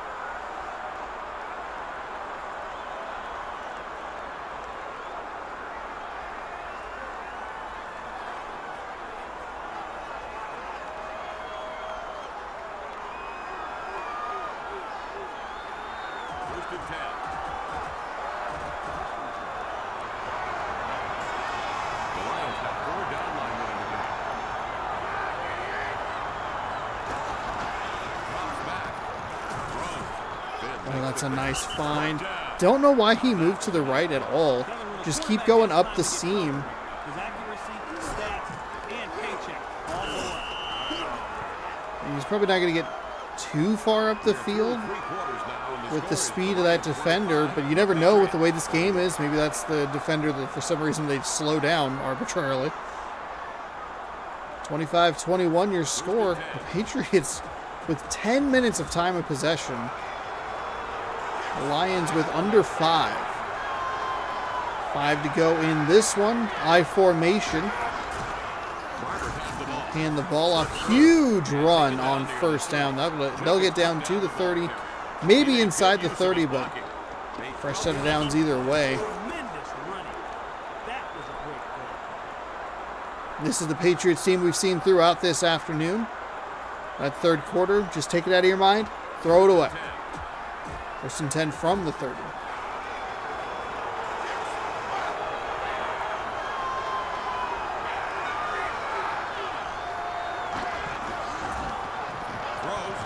Oh, that was almost intercepted. Wow.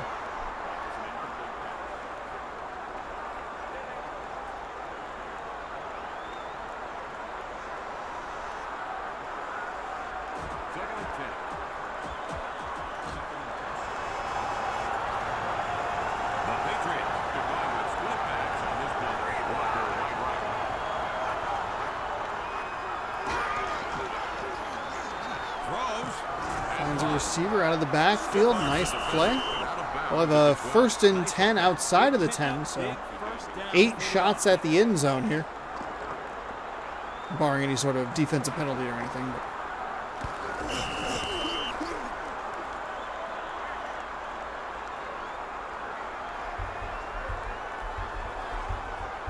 First and 10.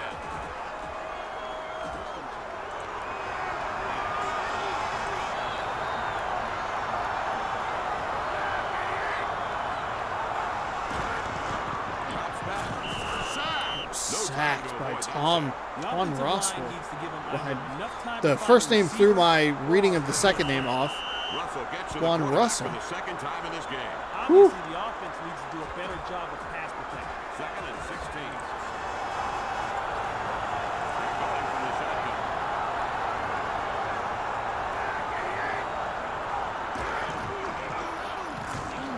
Dumps it off right. Spin. It's a good job by the Detroit defense. Got the sack on first down, a minimal gain on second down. They have an opportunity to force a field goal try, though I don't know how much good that does you at this stage in the game. Maybe just go for it. Third and 12. Going from the eye. Oops. That's wrong. That is not a great play. Don't like it at all, and that'll see what the Patriots do here. I think. I mean, maybe you go for it. 4th and 11 from the 12. It's going to make this a 25-24 game. That 2-point conversion really coming in handy for the Lions.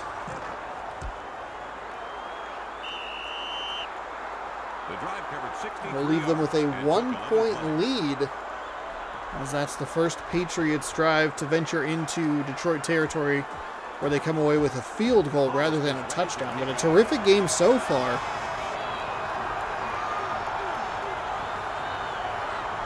He kicks it. The return man has it. He'll bring it out of the end zone. Spin around. Tackle made. The return ended at the 16-yard line. Kevin, their field position is below average here.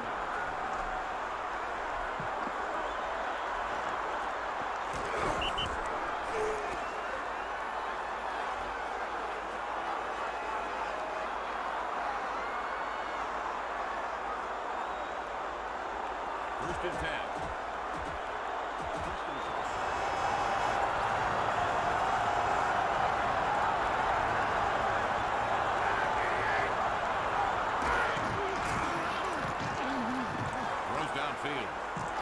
Oh, finds a wide open receiver. He's pulling away from the defense. Inside the 30, the 20, the 10, touchdown. Just like that, one reception, 83 yards, and a touchdown for Hines Ward. Wow. Nice matrix camera there. For some reason, it looked like a lineman was on him. That is a huge touchdown. The Patriots methodically driving down the field, taking a bunch of time off the clock, and the quick strike Lions hit for a big 80-plus yard touchdown to make it 31-24. They're going to force the Patriots' hand. They'll have to go for two if they score another touchdown. Plenty of time to do it in there. This kick is up and the kick is good. That is point number 22 for the Lions here in this second half.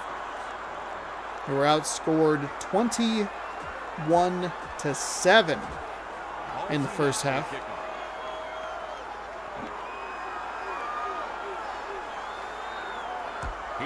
Or 21-10, I apologize, 21-10. So that's 19 points in this the second half. Right? That's, yeah.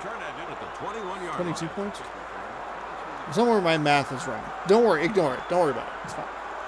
They scored a lot of points in the second half. 3 touchdowns on the in the second half. I think I was right on that one. I just goofed up the math in the first half.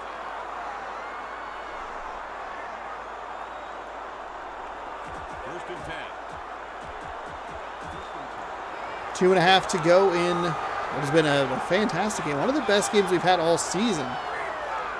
I formation, 2 receiver split to the right side. They'll hand to the fullback who will slip a tackle and still manages to lose 2 yards because of the way this game just kind of hits the L button.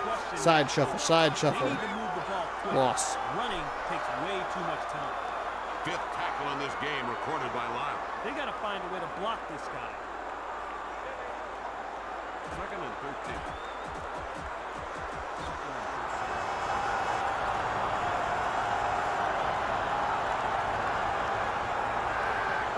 They're going with motion. That's the 2-minute warning. 2 minutes left. Down to play. 2 minutes to go. A second and 13 coming up after this quick timeout. Second and 13.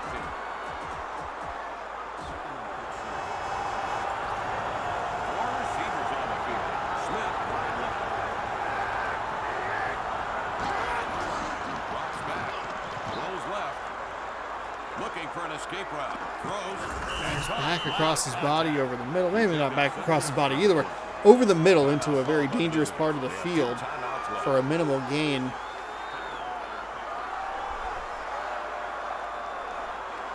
There was double coverage on the receiver running up the left side. It looked like it was maybe a one-on-one deep down the field, but picked the safe route. Takes a timeout. 2 remaining for the Patriots with a 3rd and 5.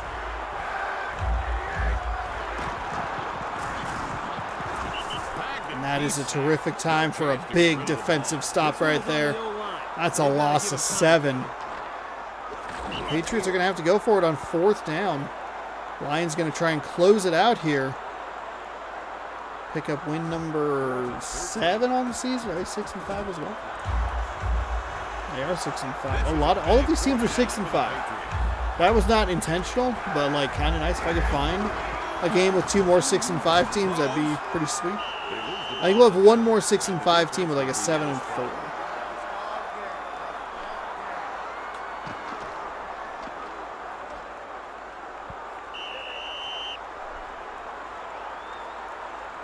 Hopefully it'll be a good one in the AFC South.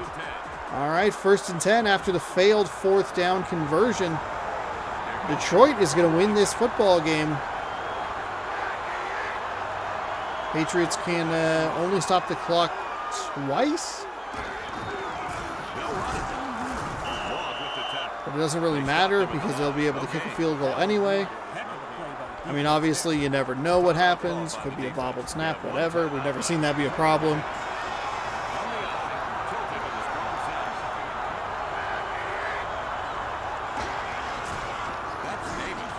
And the ball off. Look, the defense isn't going to just roll over and play dead. This is the NFL. That means 107. you got to earn your score. 3rd down and 7.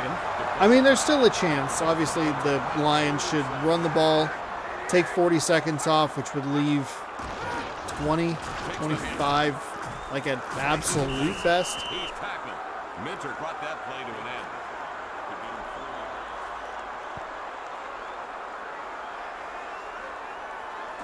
4th and 3. 35, that would leave 15. They'll keep the clock moving. Ugh. They'll go for a field goal here. The Lions will go for a field goal.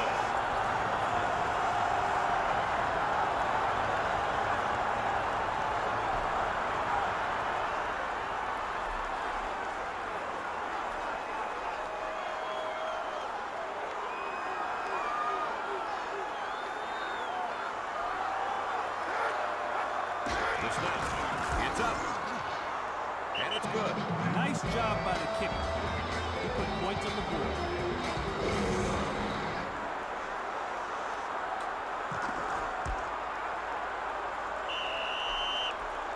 The drive covered 7 yards and took just 4 plays.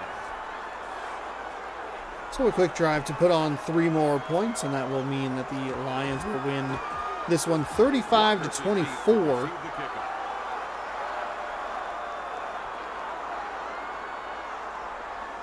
It's kicked. Great kick. Smith has it. Brings it out of the end zone. 20 to the 25, and just past the 25 to the 26-yard line.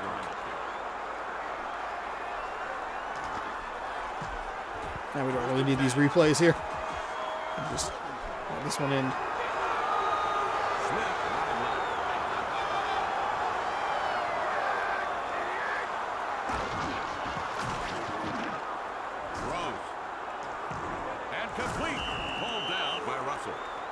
That will do it. A little bit of a stat patter there at the end. The Patriots had a big lead, but they could not hold on to it. A massive fumble return for a touchdown was huge for the Lions to get back in this game. They capped off, they scored a 2-point conversion to make it 21-18. They scored 14 more points after that to the Patriots 3, and they win 35-24. Patriots had a shot at the end, but the Lions defense came up big.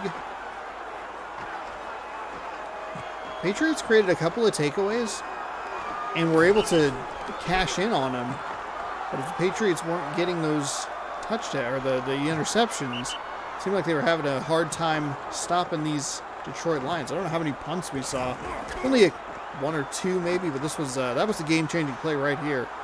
Missed that tackle in the end zone. 2-point conversion to follow. They're not going to show that highlight, but kind of the backbreaker here. Not this play. Obviously, the fumble return for a touchdown. Huge to get Detroit back into the game. New England scored on every possession in the first half, minus the last one because the time ran out. This play right here, though, this was kind of, to me, I thought was the backbreaker. Detroit did a good job to they got back in the game. They had half the time of possession that New England did and still had an equal amount of yards.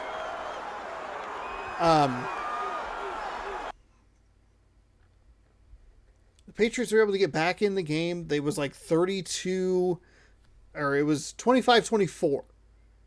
And then they score that play. They score on that to make it 32-24.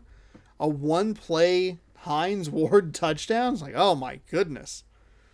That's not good. All right. We have featured the Texans heavily on the channel over the last couple of weeks, I understand.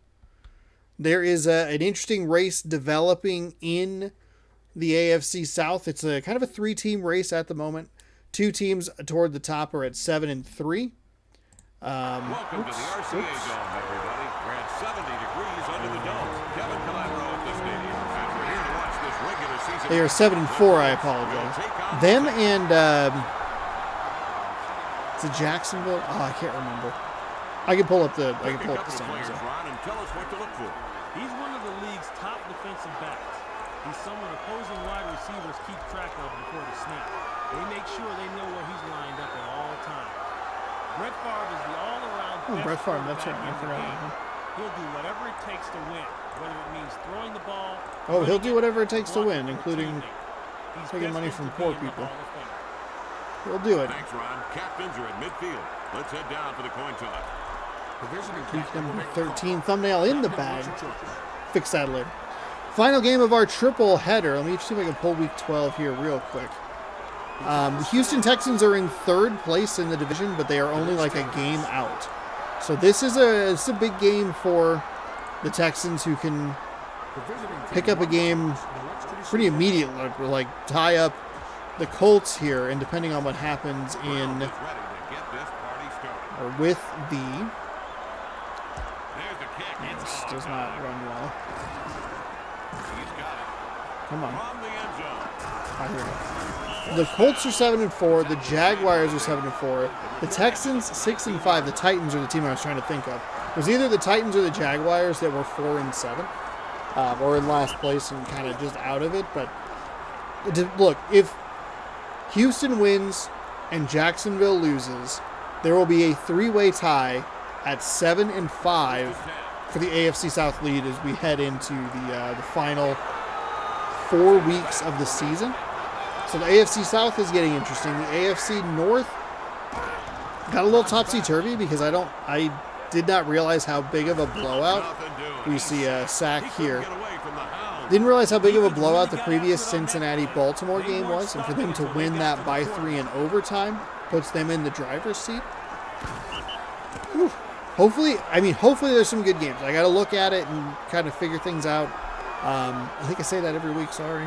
Miller, your starting quarterback with Ed McCaffrey and Jamal Lewis, John Ritchie, Derek Mason. It's a good receiver, number 2. Solid receiver all around, but good to have compliments. Whoa. Microphone. Hopefully we get a little bit of luck with some of the matchups. Unfortunately, the rule had not quite been inserted that the final week of the season is divisional matchups. That came way later, so we have a lot of weird ones at the end that could have been a lot more interesting if you have some teams from the AFC North or AFC South battling it out for, having a lot on the line for the end of the season. It'll be interesting to see the results from the Falcons game and the Bucks game. The Bucks, I think, are playing the Saints. It doesn't matter. I shouldn't speculate on it.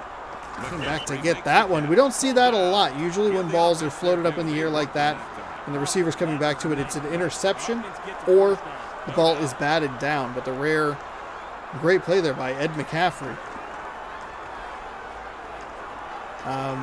The Falcons look like they're on the verge of being able to wrap up the NFC South. We have some good, interesting divisions still going. I'm excited to see the results and see how things stand. That AFC is a big mess because of how the AFC East, the East, North, and South are all pretty wild. I don't think the West is all that uninteresting by itself. NFC playoff picture is becoming a little bit more clearer. A little clearer? A little more clear? I said something in there wrong. So I think the AFC will be kind of that'll be the wild one to watch down the stretch. It's exciting. It's exciting times here.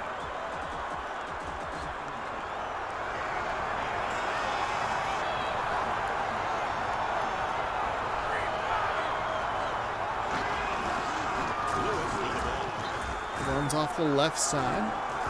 It's a big run up past the 50. Houston off to a good start here against Indianapolis. That's the kind of run that increases the defense's FUD factor. Fear, uncertainty, and doubt. Indianapolis, my least favorite of the city names or state names, whatever, to location names to spell. I hate it.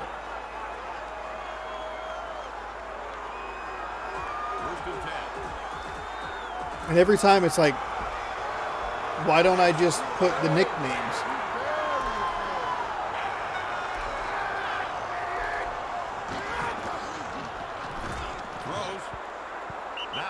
I should actually put it relative to what the game show, because I think maybe the Madden shows the location names. But I don't remember. Stream folder.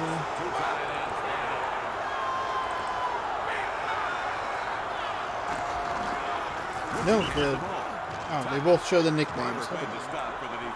Madden is super helpful because it has the records and like a highlighted like game of the week, like, which is helpful for my eyes. I don't have to remember quite as much information. And it's easy to look at and you're like, oh, 3 and 4 versus 6 and 7. Like, oh, okay, we'll pass on that one. Those two records don't make any sense why they would be playing. One team would play like game 12 and the other team's on game like 7. But you get what I'm saying. Texans off to a very good start here.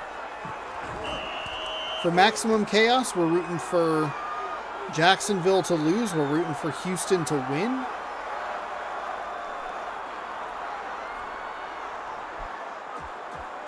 First and 10. At least chaos in the AFC South.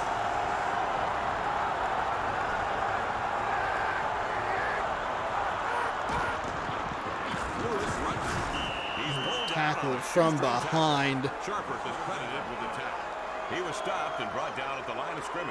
When a running play doesn't work, most of the time it's because your offensive line got beat at the front of the tackle. Second and 11 from the 29-yard line. I like what Houston's doing here. They're keeping this clock moving and churning. We had a bit of a longer first game, so that's kind of throwing my timing off a little bit. That's how it goes sometimes. On the move. Miller rolls to the right, fires over the middle of the field into 3 defenders. By the time the ball hit the turf, there were 5 blue jerseys in the area. Miller really trying to show off to Brett Favre across the field. Hey, look, I can do dumb things just like you. And then Brett Favre said, hold my beer. I'll show him something real stupid.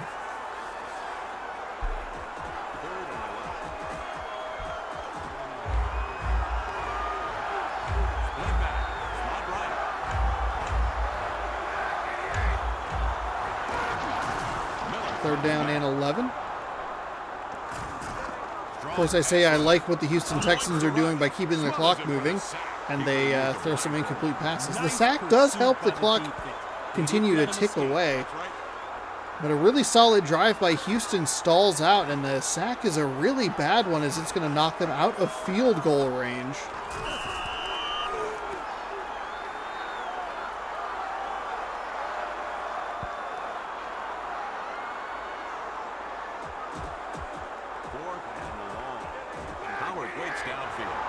So 4th and 20, blaze it, with 1:15 to go here in the first quarter. We'll set Indianapolis up nicely at the 20-yard line. 38-yard punt. This is why I kind of think maybe you just go for the field goal. Favre, Williams, Jimmy Smith, Conrad, Robinson. Don't recognize that right off the top of my head. It's only like a 18-yard shift. I mean, if you turn it over where they spot the ball for the field goal, it's probably closer to 25 yards. So I guess I can understand it from there, but I just wish the field goal kicking were better. They'll get one more shot to improve it. We learned last week that this series was actually sold to Ubisoft, which is very interesting. I'm sure they tried to kind of get rid of it as quickly as they could. I don't know if like rumors. I guess that'd be maybe kind of interesting to look at. Before Madden got the exclusivity rights, were there rumors swirling about that or anything? Or, I mean, it seemed like maybe it kind of came out of nowhere. Because they would have sold this in 03 or 04. I don't remember the exact date. Because the last one they released was 2004. Then they shuttered the Xbox Sports Network. But they kept a couple of them going. I think Top Spin was originally in the Xbox series, or the Xbox Sports Network, excuse me. And then Amped had like one more release on the 360, completely independent of the sports thing. So they could have sold it in 04, maybe before any sort of rumblings, because that deal would have been signed by like 2005. And then, 2006 comes out, and it's like not very good for Madden, and it's kind of I watched an interesting video about why Madden is pretty stagnant is because Madden 06 is kind of the reason for it on 360. It was shown to be like such a hype, next gen, exciting piece of tech, and it really wasn't. I don't know. Loved it. The people loved it on the PS2 though.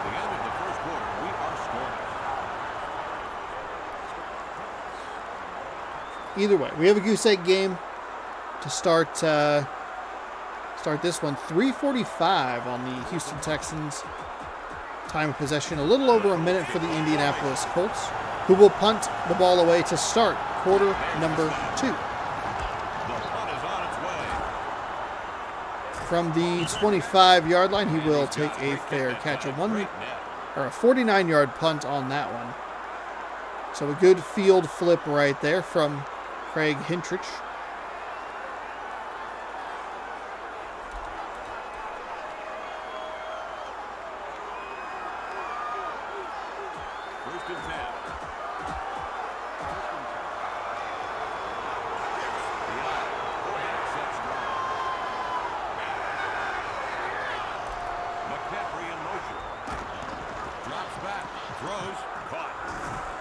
Oh man, this is a nice play by Houston. He's going to get away from the defenders inside the 10-5 and a touchdown. Ed McCaffrey, 2 receptions, 95 yards, and a touchdown. That's why you come and watch this game. I hear you, my friend. His first touchdown catch of the day.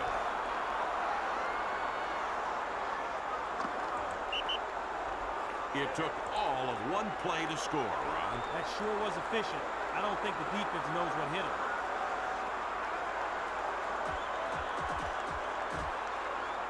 Looks like they'll kick the point after. There's the snap. The kick's away. Kick is up and the kick is good. So 7-0 for Houston, who strike quickly on their second drive. The methodical drive stalled out. The one-play quick strike, maybe that's the formula. Feast or famine with Houston. They're either scoring in one play or they're driving for 15 of them and breaking your heart with a goose egg. 4 yards deep in the end zone, he will take it out. And he'll get up near the 25-yard line. So the Colts will come back out on the field down 7-0 to the new Houston Texans. Kind of also would be interesting to see Houston get into the playoffs well before they would have in real life. What if they won a Super Bowl? Which they have never done, never been to the Super Bowl. First and 10.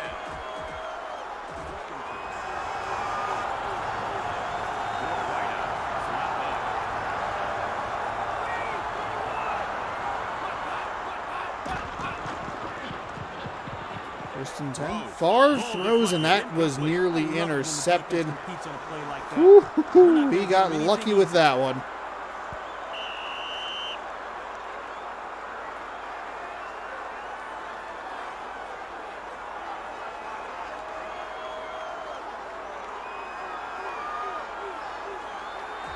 Second and 10.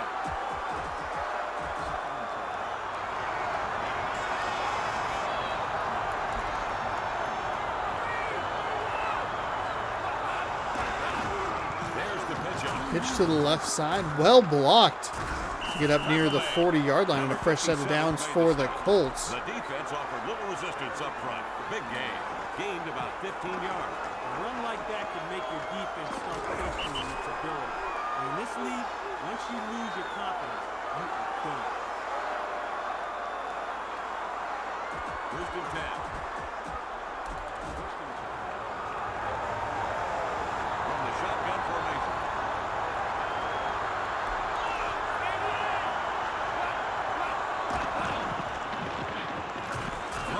Favre throws over the middle, finds a receiver around the 45-yard line who gets drilled immediately.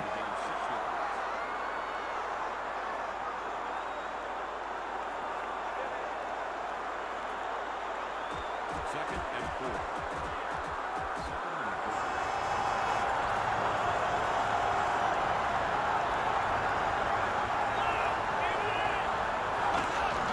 Pitches it to the runner. Pitch to the right side. A nice find. Find some room, I should say, off that right side. Well blocked. Room to run that time. A gain of 16 yards. Big gain will set him up with 1st and 10 inside the opponent's 40-yard line. Ooh, let's see if we can get a quick check on the score here. 1st and 10.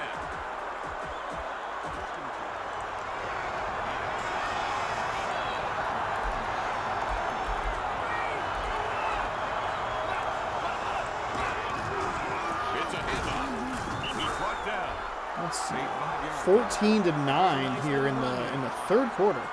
Giants ahead of the Commanders. Commanders with the ball. 2nd and 5.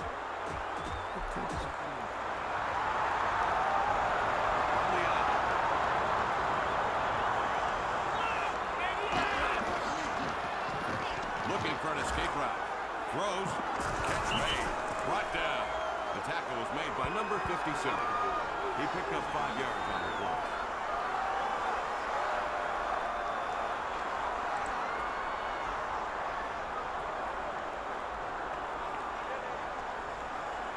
First and 10.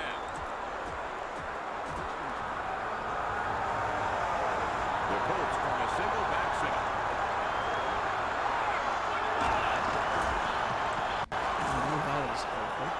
He spins. But all right. Hands right there. Trying to find more information on that. Yeah, buddy. That was a nice run. Spin move there from Brett Favre. Halfway through quarter number 3, by the way, in that game. Giants ahead by 5. 14-9 again for Sunday Night Football. You already know how that game ends, so whatever. Sometimes I forget I'm not actually live streaming this.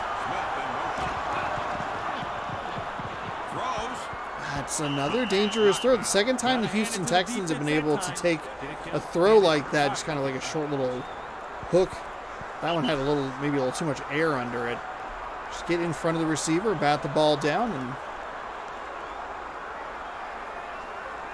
get a good defensive play on it.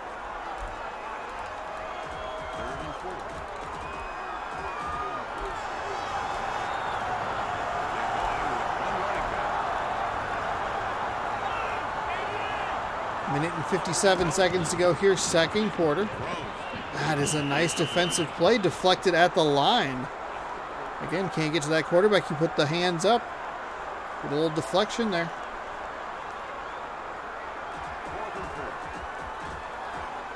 Fourth and 4 from the 20. Colts will elect to kick the field goal. He launches the kick. It's good. He had that one dialed in. And the unfortunately named Chris Brown is 1 for 1 with a long of 38 yards.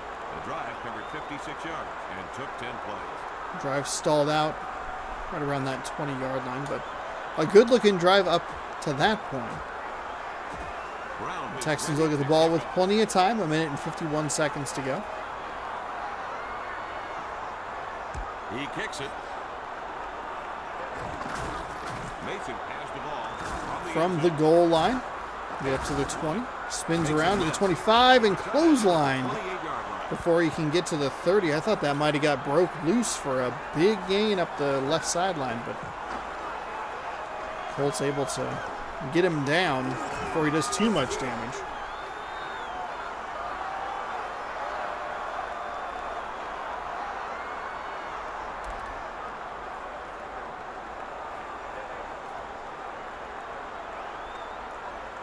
First and 10.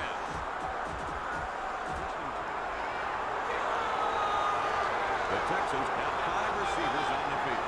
McCaffrey wide left. Throws. It's incomplete. Just led him a little too far. Outstretched arms and nothing doing there for the Texans. 2nd and 10 from the 28-yard line. 4 receivers.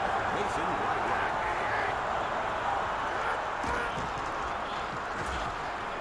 Throws downfield.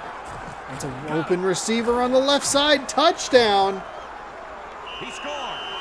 Ed McCaffrey, 3 receptions, 166 yards, a 55.3 yard average, and 2 touchdowns. It's going to put him up 13-3, extra point pending. Wow.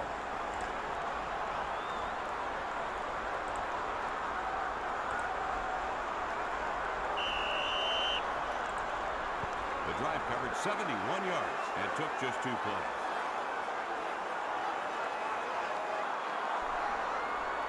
Thought I had a sneeze. So the kicking unit on now for the extra point. Ball snap. He steps into and good.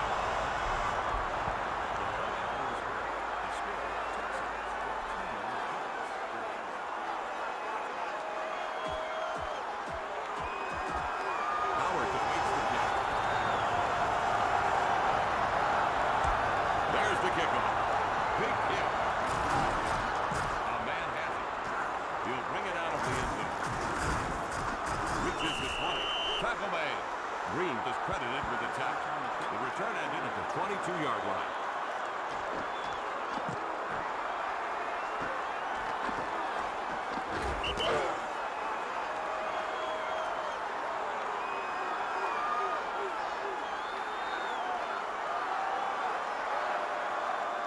First and 10.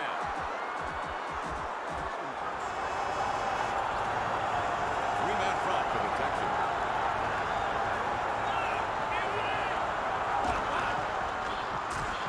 Throws.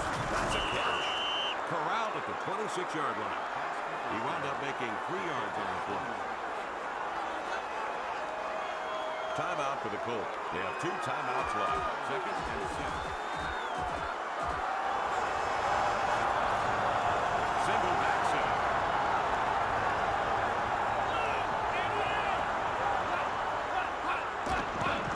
Five drops back. Throws. 5 drops back and throws. Finds a receiver past that, right around the 40-yard line. Solid work by the quarterback. First down for them. Kevin, when a quarterback has time to get comfortable, his accuracy, stats, and paycheck all go up. No doubt.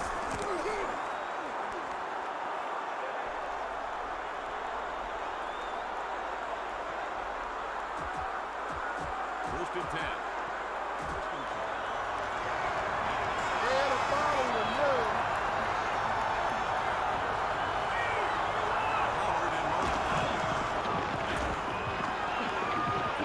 Favre throws toward the sideline. A little bit of contact there. I saw a play like that earlier where just 2 hitboxes colliding. They don't call any sort of flags or anything, so. Second and 10.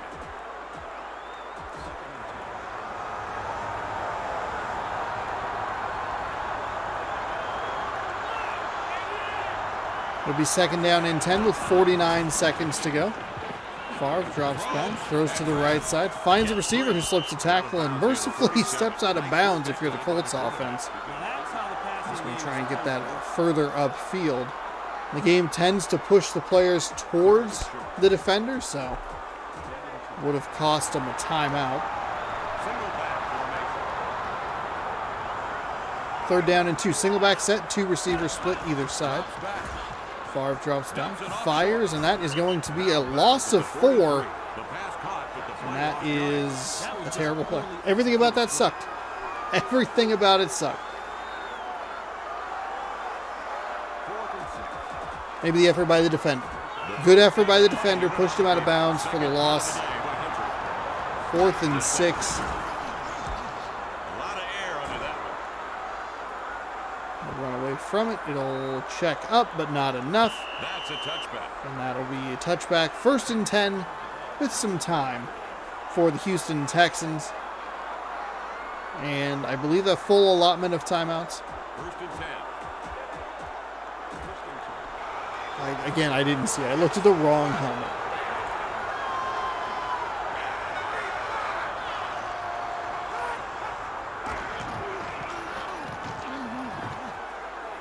On the move. Throws downfield. There's a big bomb into triple coverage. It's tipped up in the air, and it's incomplete.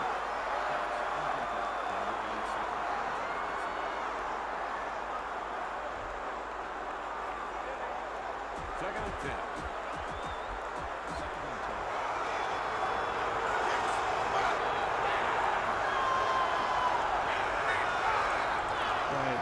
pulled that headline wrong. It's okay. That'll fire up the beat, Kevin. Oh, there we Feeling go. pretty There good we go, about a little themselves more. after that. A little more information. It's all game. All game. 3rd and 12.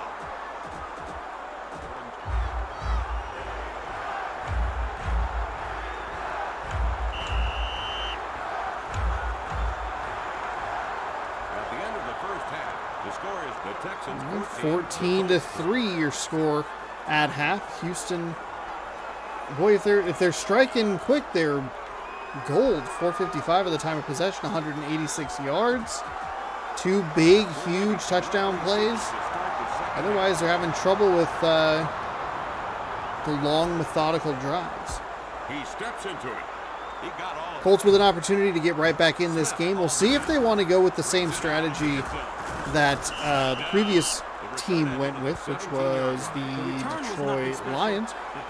If they score a touchdown, do they go for 2 to try to cut it to a field goal lead rather than a 4-point lead? Who knows? Find out here as this game continues along.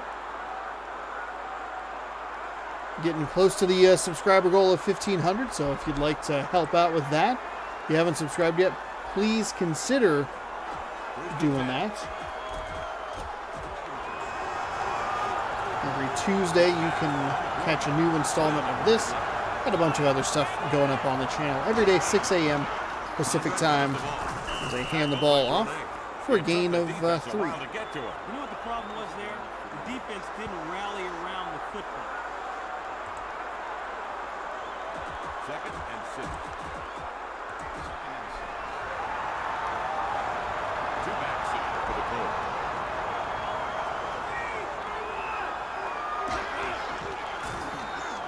Throws. Goes over the middle, finds a receiver, and going to probably bring the chains out. They're going to mark him short. Card denied. Just short. The Colts are in danger of having, oh my goodness, too many words too quickly. The Colts are in danger of having a very quick 3 and I couldn't even finish the sentence because I goofed it up the first time. First down for Indianapolis. Good for the first down. Well, that didn't look like much, but it did get They didn't have far to go, but they exactly what they wanted. made it regardless. I was trying to say that the Colts were in danger of having a very quick 3 and out as their first drive of the second half. They're going with split back.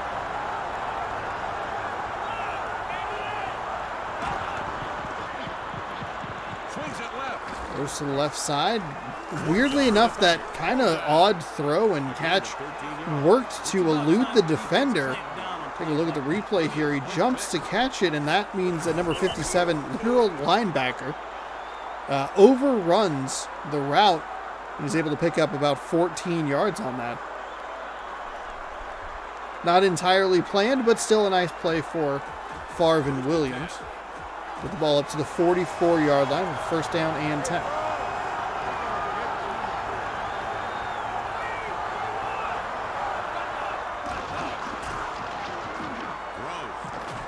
And it's intercepted. And it's intercepted by Kevin Hardy, making a terrific turnaround grab. 2 tackles, an interception. Lost 2 yards on that return. But shuts the door on that Colts drive, and see what the Texans can do here with their first drive of the second half. 3:03 to go.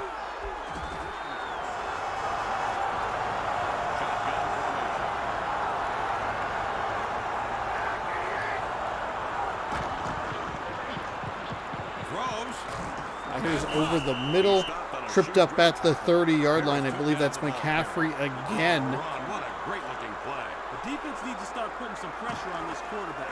Let's see how accurate he is when he's running for his life. Oh, it's 81. I apologize. Number 81 with the reception that time around. First and 10.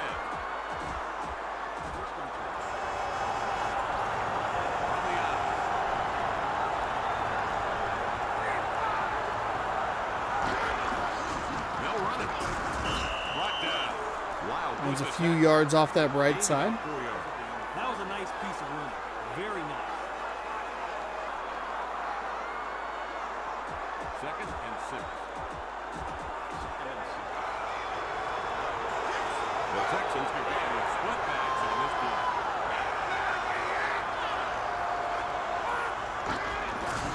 Lewis runs it. Tackle. They put the brakes on him at the line. Now that is what defense is all about.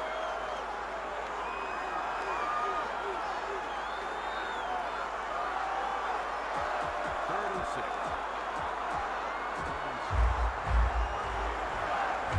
One back sack of the Texans.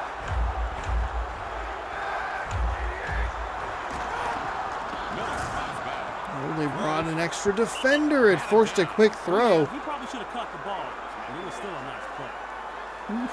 That was a good play by the Indianapolis Colts. They had a free rusher off the left side, forced him to the right, to roll right in the pocket, and threw a bad ball.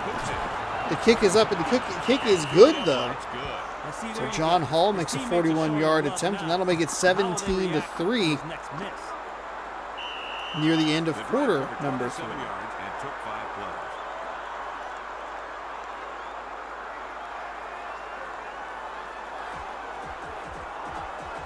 All teed up for the kicker. There goes the ball. Driven deep. Howard And 5 yards deep, brings it out of the end zone. up to the 20, maybe the 21. The return ended at the 21-yard line. So the Texans do a good job of turning the takeaway into points, though it is only a field goal still. Plus 3 more on the board, and it extends to a 2-touchdown lead. Now the question of 2-point conversion, completely irrelevant. Just curious to see what they would do if it came to that, but the interception put the Colts in quite a predicament. First and 10. Facing a 43 deep. Minute and a half to go here in quarter number 3. Two backs split, one to the right and the left. Favre runs to the right, throws back across his body into all kinds of traffic. 4 Texans defenders in the area by the time the ball got there and hit the turf. Pretty gross play.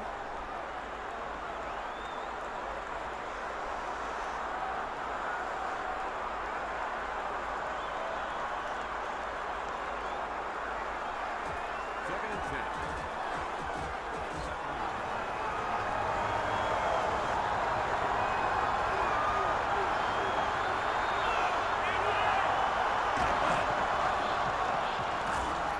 Throw. Favre drops back, throws, and that is That's the way to incomplete. break up a pass. Houston defender right in the way of the receiver, batted the ball down. Third down.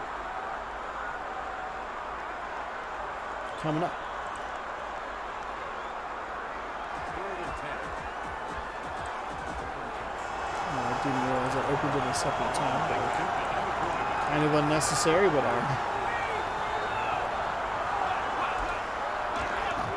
Back to throw. Favre drops back, looks, fires, a little floater up there, and that one's going to be picked off. Got the pick, but no Second more. interception of the day thrown by Favre. This one goes to Otis That's one of those Smith, where he should have just who's pulled it tackled down. immediately, and the Texans are set up with great field position.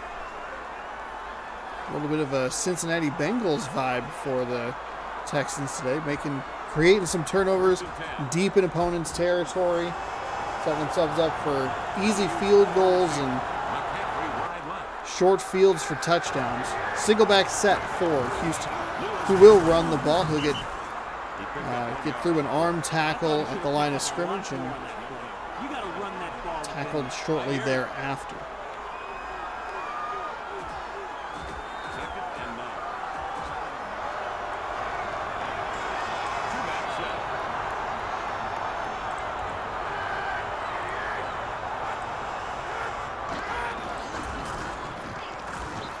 Rolls to his right, tries to find some room. Maybe looks for a stiff arm there, but instead he's just tackled to the ground after a gain of 1.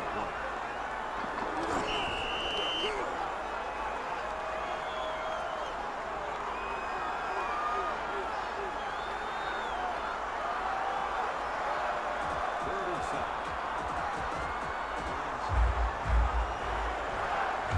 Two running backs behind the quarterback.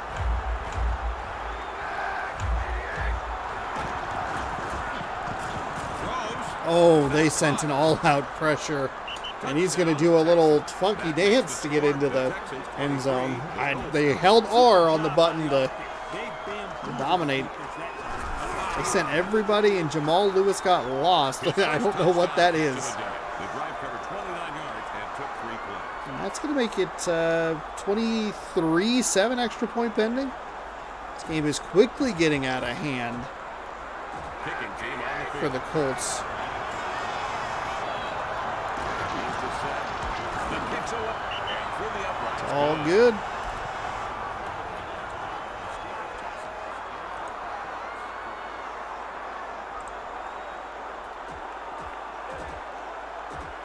Holt will put the ball in play.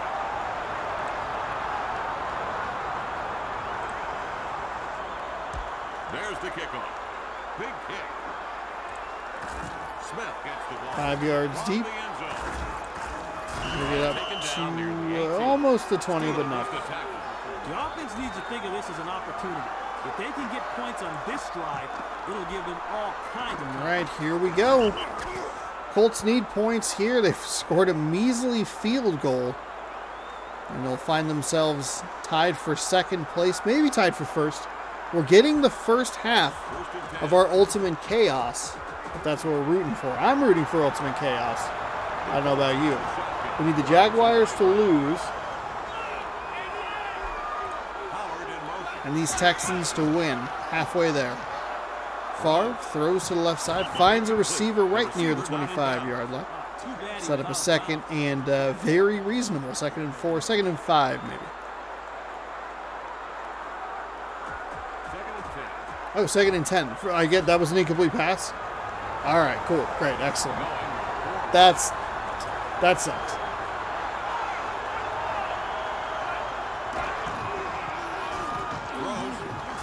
Oh, the Texans did something similar to what the Colts did, and they almost got burned the same way as well. They just sent everybody, but both times the quarterback, the offense has done a good job of making sure that there's a little outlet pass there. At the end of the third quarter. the Worst score case is scenario, you just try and throw it at the feet. Colts 3. Incomplete pass, live to play another down. Best case scenario, you get a touchdown, or in the Colts case, a big game. It is 24-3. The Colts have slightly more time of possession. I did not catch the yards. I'm assuming it's heavily Houston dominated because of some of the big touchdowns that they have had. Colts not exactly out of it. They need 3 touchdowns in the final 5 minutes. Can they do it? Who knows? They're off to a good start here. Shoestring tackle will be down short of the 30-yard line. Big game. That's how you use your run game as a weapon. They won that. It's still a terrific play here. One of the biggest improvements between 2002 and 2003, just from watching. I don't know how it was playing the game, because I don't ever play it, but actually being able to use those plays as effective pieces of your offense. Big thumbs up. First and 10. 1st and 10 from the 32. They're going with a single running back. Robinson in motion. Shows handoff. It's the handoff. Rolls to the left. Tries to turn upfield, but instead Corralled and brought loses down. some yardage back near the 35.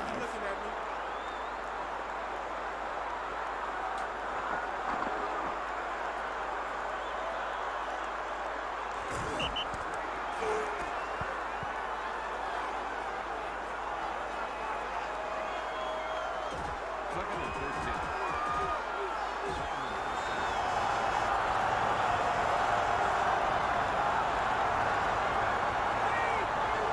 Starts a man in motion. Pitch to the 2nd right. and 13. Pitch to the left side. Actually, a nice spin move there. Ball blocked on the outside. Herring made He'll the get the yardage that Favre lost on the sack and more. It's a gain of 15 yards. Down to either inside the red zone or just outside of it. A great run by Williams. And one of the very few times we see a spin move actually effectively work. What a nice change of pace. 1st and 10. Instead of watching him go too early and still get tackled or slow himself down too much and another guy gets there. He'll be inside the 20 at about the 19.5-yard line. Throws to the left side, finds a receiver inside the 15, and that'll set up 2nd down and 5. 5 yards. It's a good drive by the Colts here. Maybe a little bit long, but you got to get the first touchdown. You can't worry about how much time you're taking. Got to get number 1. Second and 5. Then you go from there. Onside kick, maybe? Who knows? For the Colts. This should be an easy Houston Texans victory. But who Stops it. Run stop. Who can know what wild, zany thing the computer is going to do? Out of scrimmage. Who knows if the game will even survive this time around? Mercifully, if this one were to like crash, I would just simulate it until Houston won and then go along with it, because I don't think Indianapolis is coming back. Snap in to Favre's hands in the shotgun, finds a receiver, and he'll be short of the line to gain, right around the 12 maybe.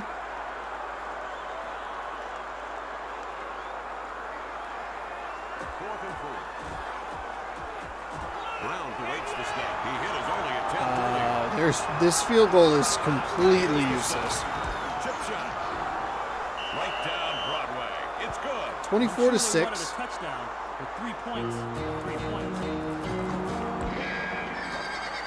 So now you're down 18. The drive covered 69 yards and took. Oh, it covered 69 yards. Oh, nice, worth it. I would guess the Colts just kind of gave up. 2:13 to go. The Colts could That drive took way too long. None of this makes sense. They've got to get the ball. Drives a worm burner. Oh, that's actually not a bad kick The at all. Texans take possession.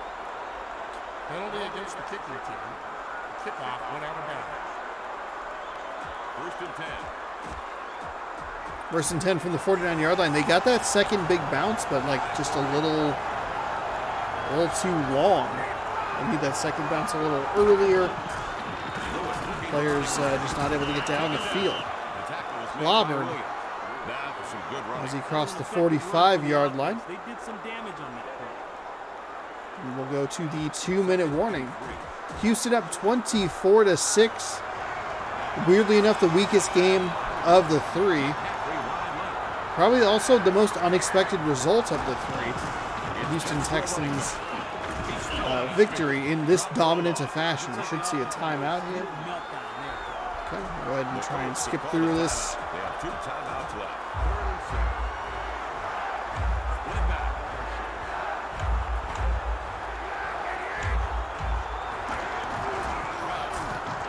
Throws.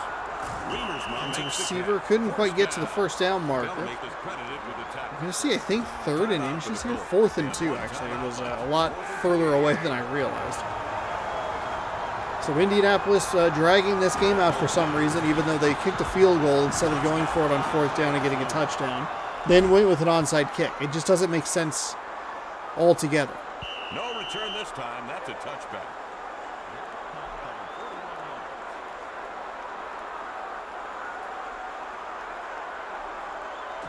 First and 10.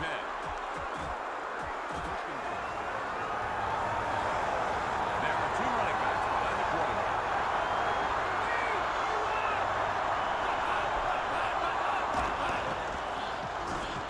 Dumps it off left. Favre throws to the left side. That's caught and going to be a fumble. Picked up by Thomas. The offense recovered, but they aren't allowed to advance the ball. Oh, okay. They're not allowed to advance the ball, so all right. That was very weird. I, for whatever reason, just was not expecting. I was not expecting it to be blown dead like that. Second and 13. But it makes sense. Can't advance the ball, so just touch it, call it good. 2nd down and 13 with a moving clock here. Favre drops back, rolls, fires deep down the left sideline. They're going to Complete. thought they were going to have a completion there, but it just was a little long. I don't know exactly what went wrong there, but not a great play. 3rd and 13. Incomplete pass sets up 3rd down and 13. 60 seconds to go here. I don't know why Indianapolis is doing this to us. We should be out of this game. Drops back. Throws. Caught. There's a nice completion up to the 35-yard line. 13 for 23, 103 yards. Not good stats at all. We're going to skip all of this. Just topped 100 yards passing in this game. First and 10. I guess actually I could have let that go because it doesn't matter. We're going to lose anyway.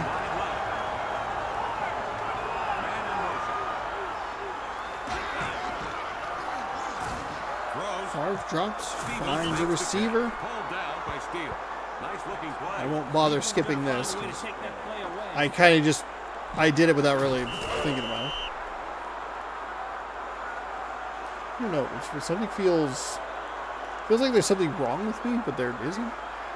Maybe I'm just more tired than I realize.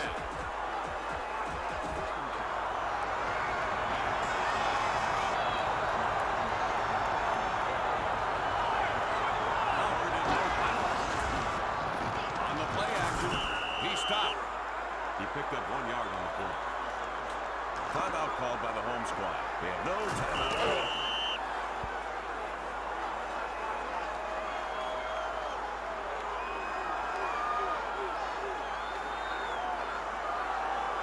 Second and 9.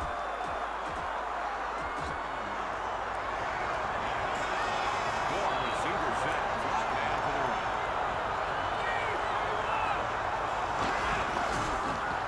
Throws and grab. Oh my goodness, are they actually going to score some points? No, they're not. They're going to stop near the 25-yard line.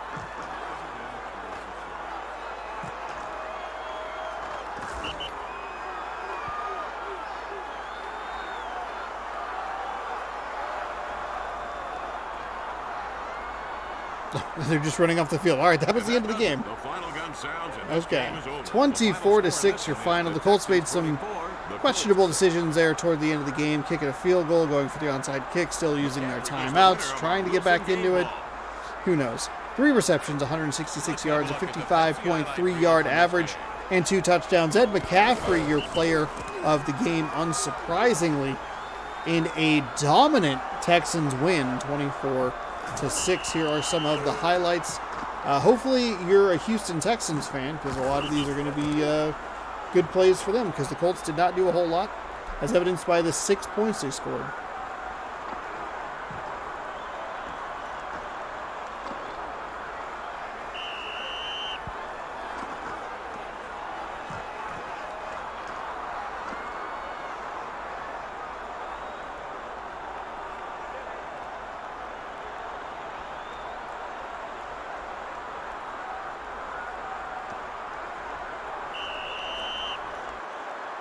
For Ron Pitts, I'm Kevin Calabro saying thanks for playing NFL Fever. All See right. you next Colts had the time. ball for 12 minutes and 10 seconds. Could only muster 6 points.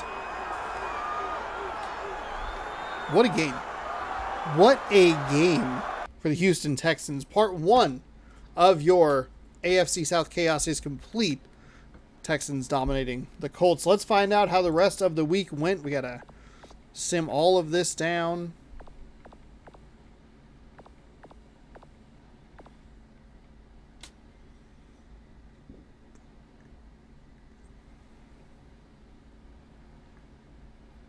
And here we are, week 13. Hopefully we have all the scores here.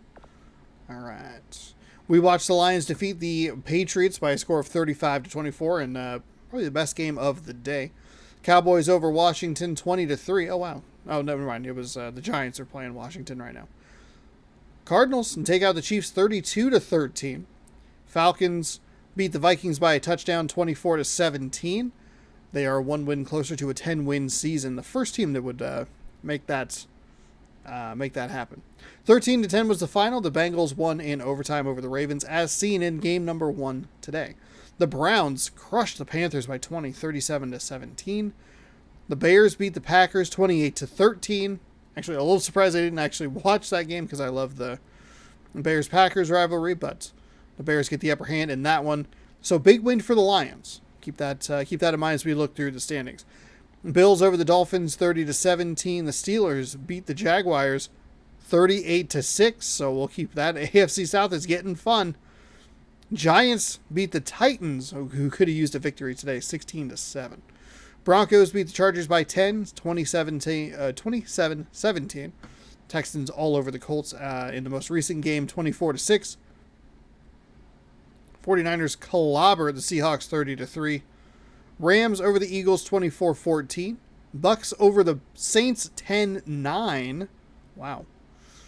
And the Raiders take out the Jets 20-14. I believe that game actually, no, that game did not happen today. I don't know what is wrong with me. Lions played the Jets today. Doesn't matter. The Raiders beat the Jets in the games that matter, 20-14. I believe that's all of them.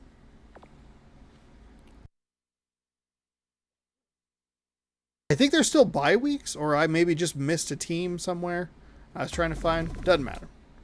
We're going to take a look at the standings. The 49ers and the Falcons are both sitting at 9 wins. Actually, the Raiders and the Cardinals are up there as well.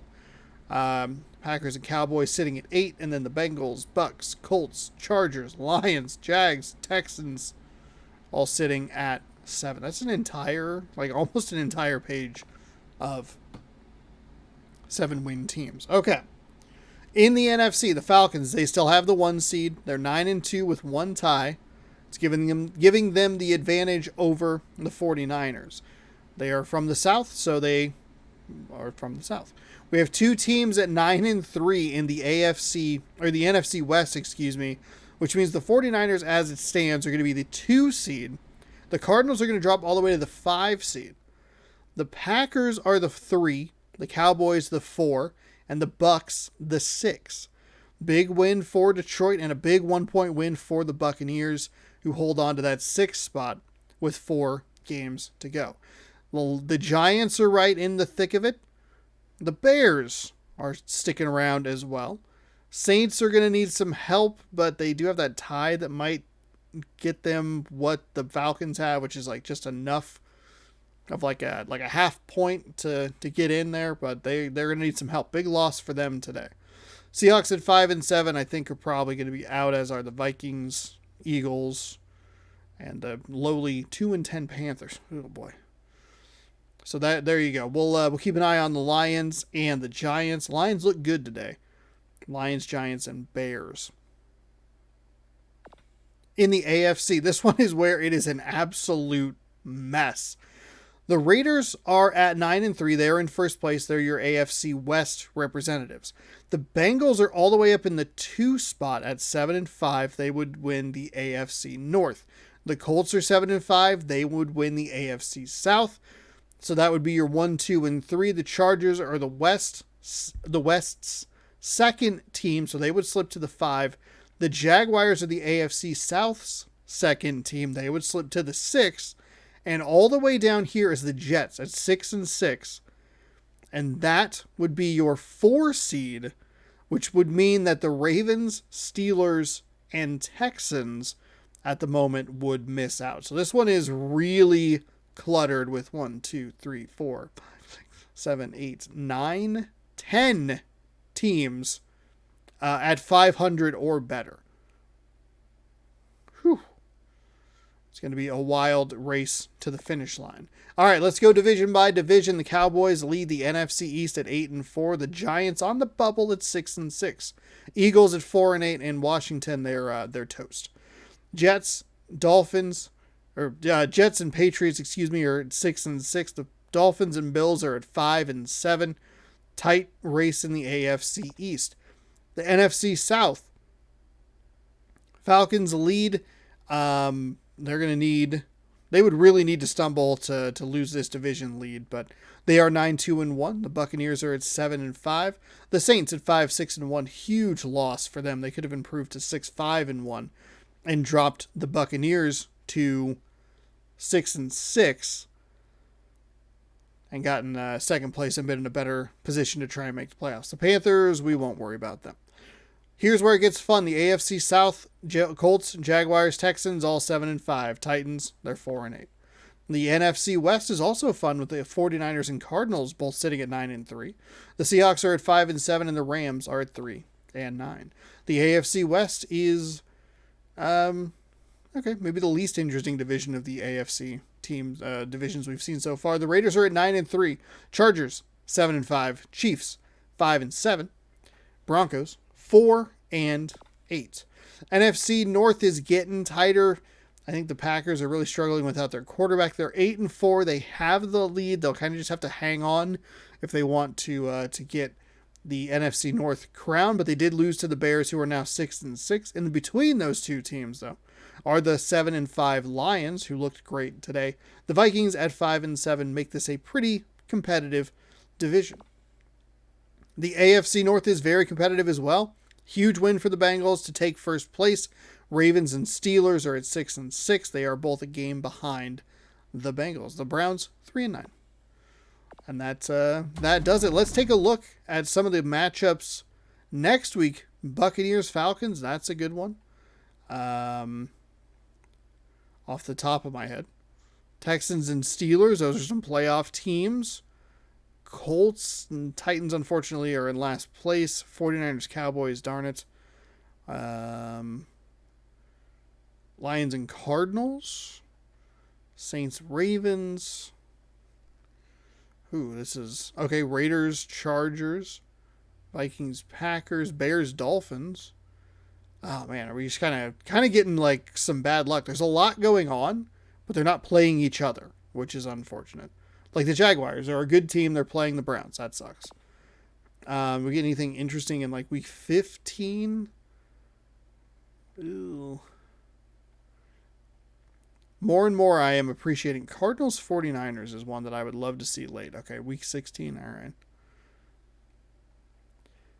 All right. Well, I will try and take a deeper look at it as we have 4 weeks to go here. There's some divisional matchups here in week number 17, but it's not consistent at all.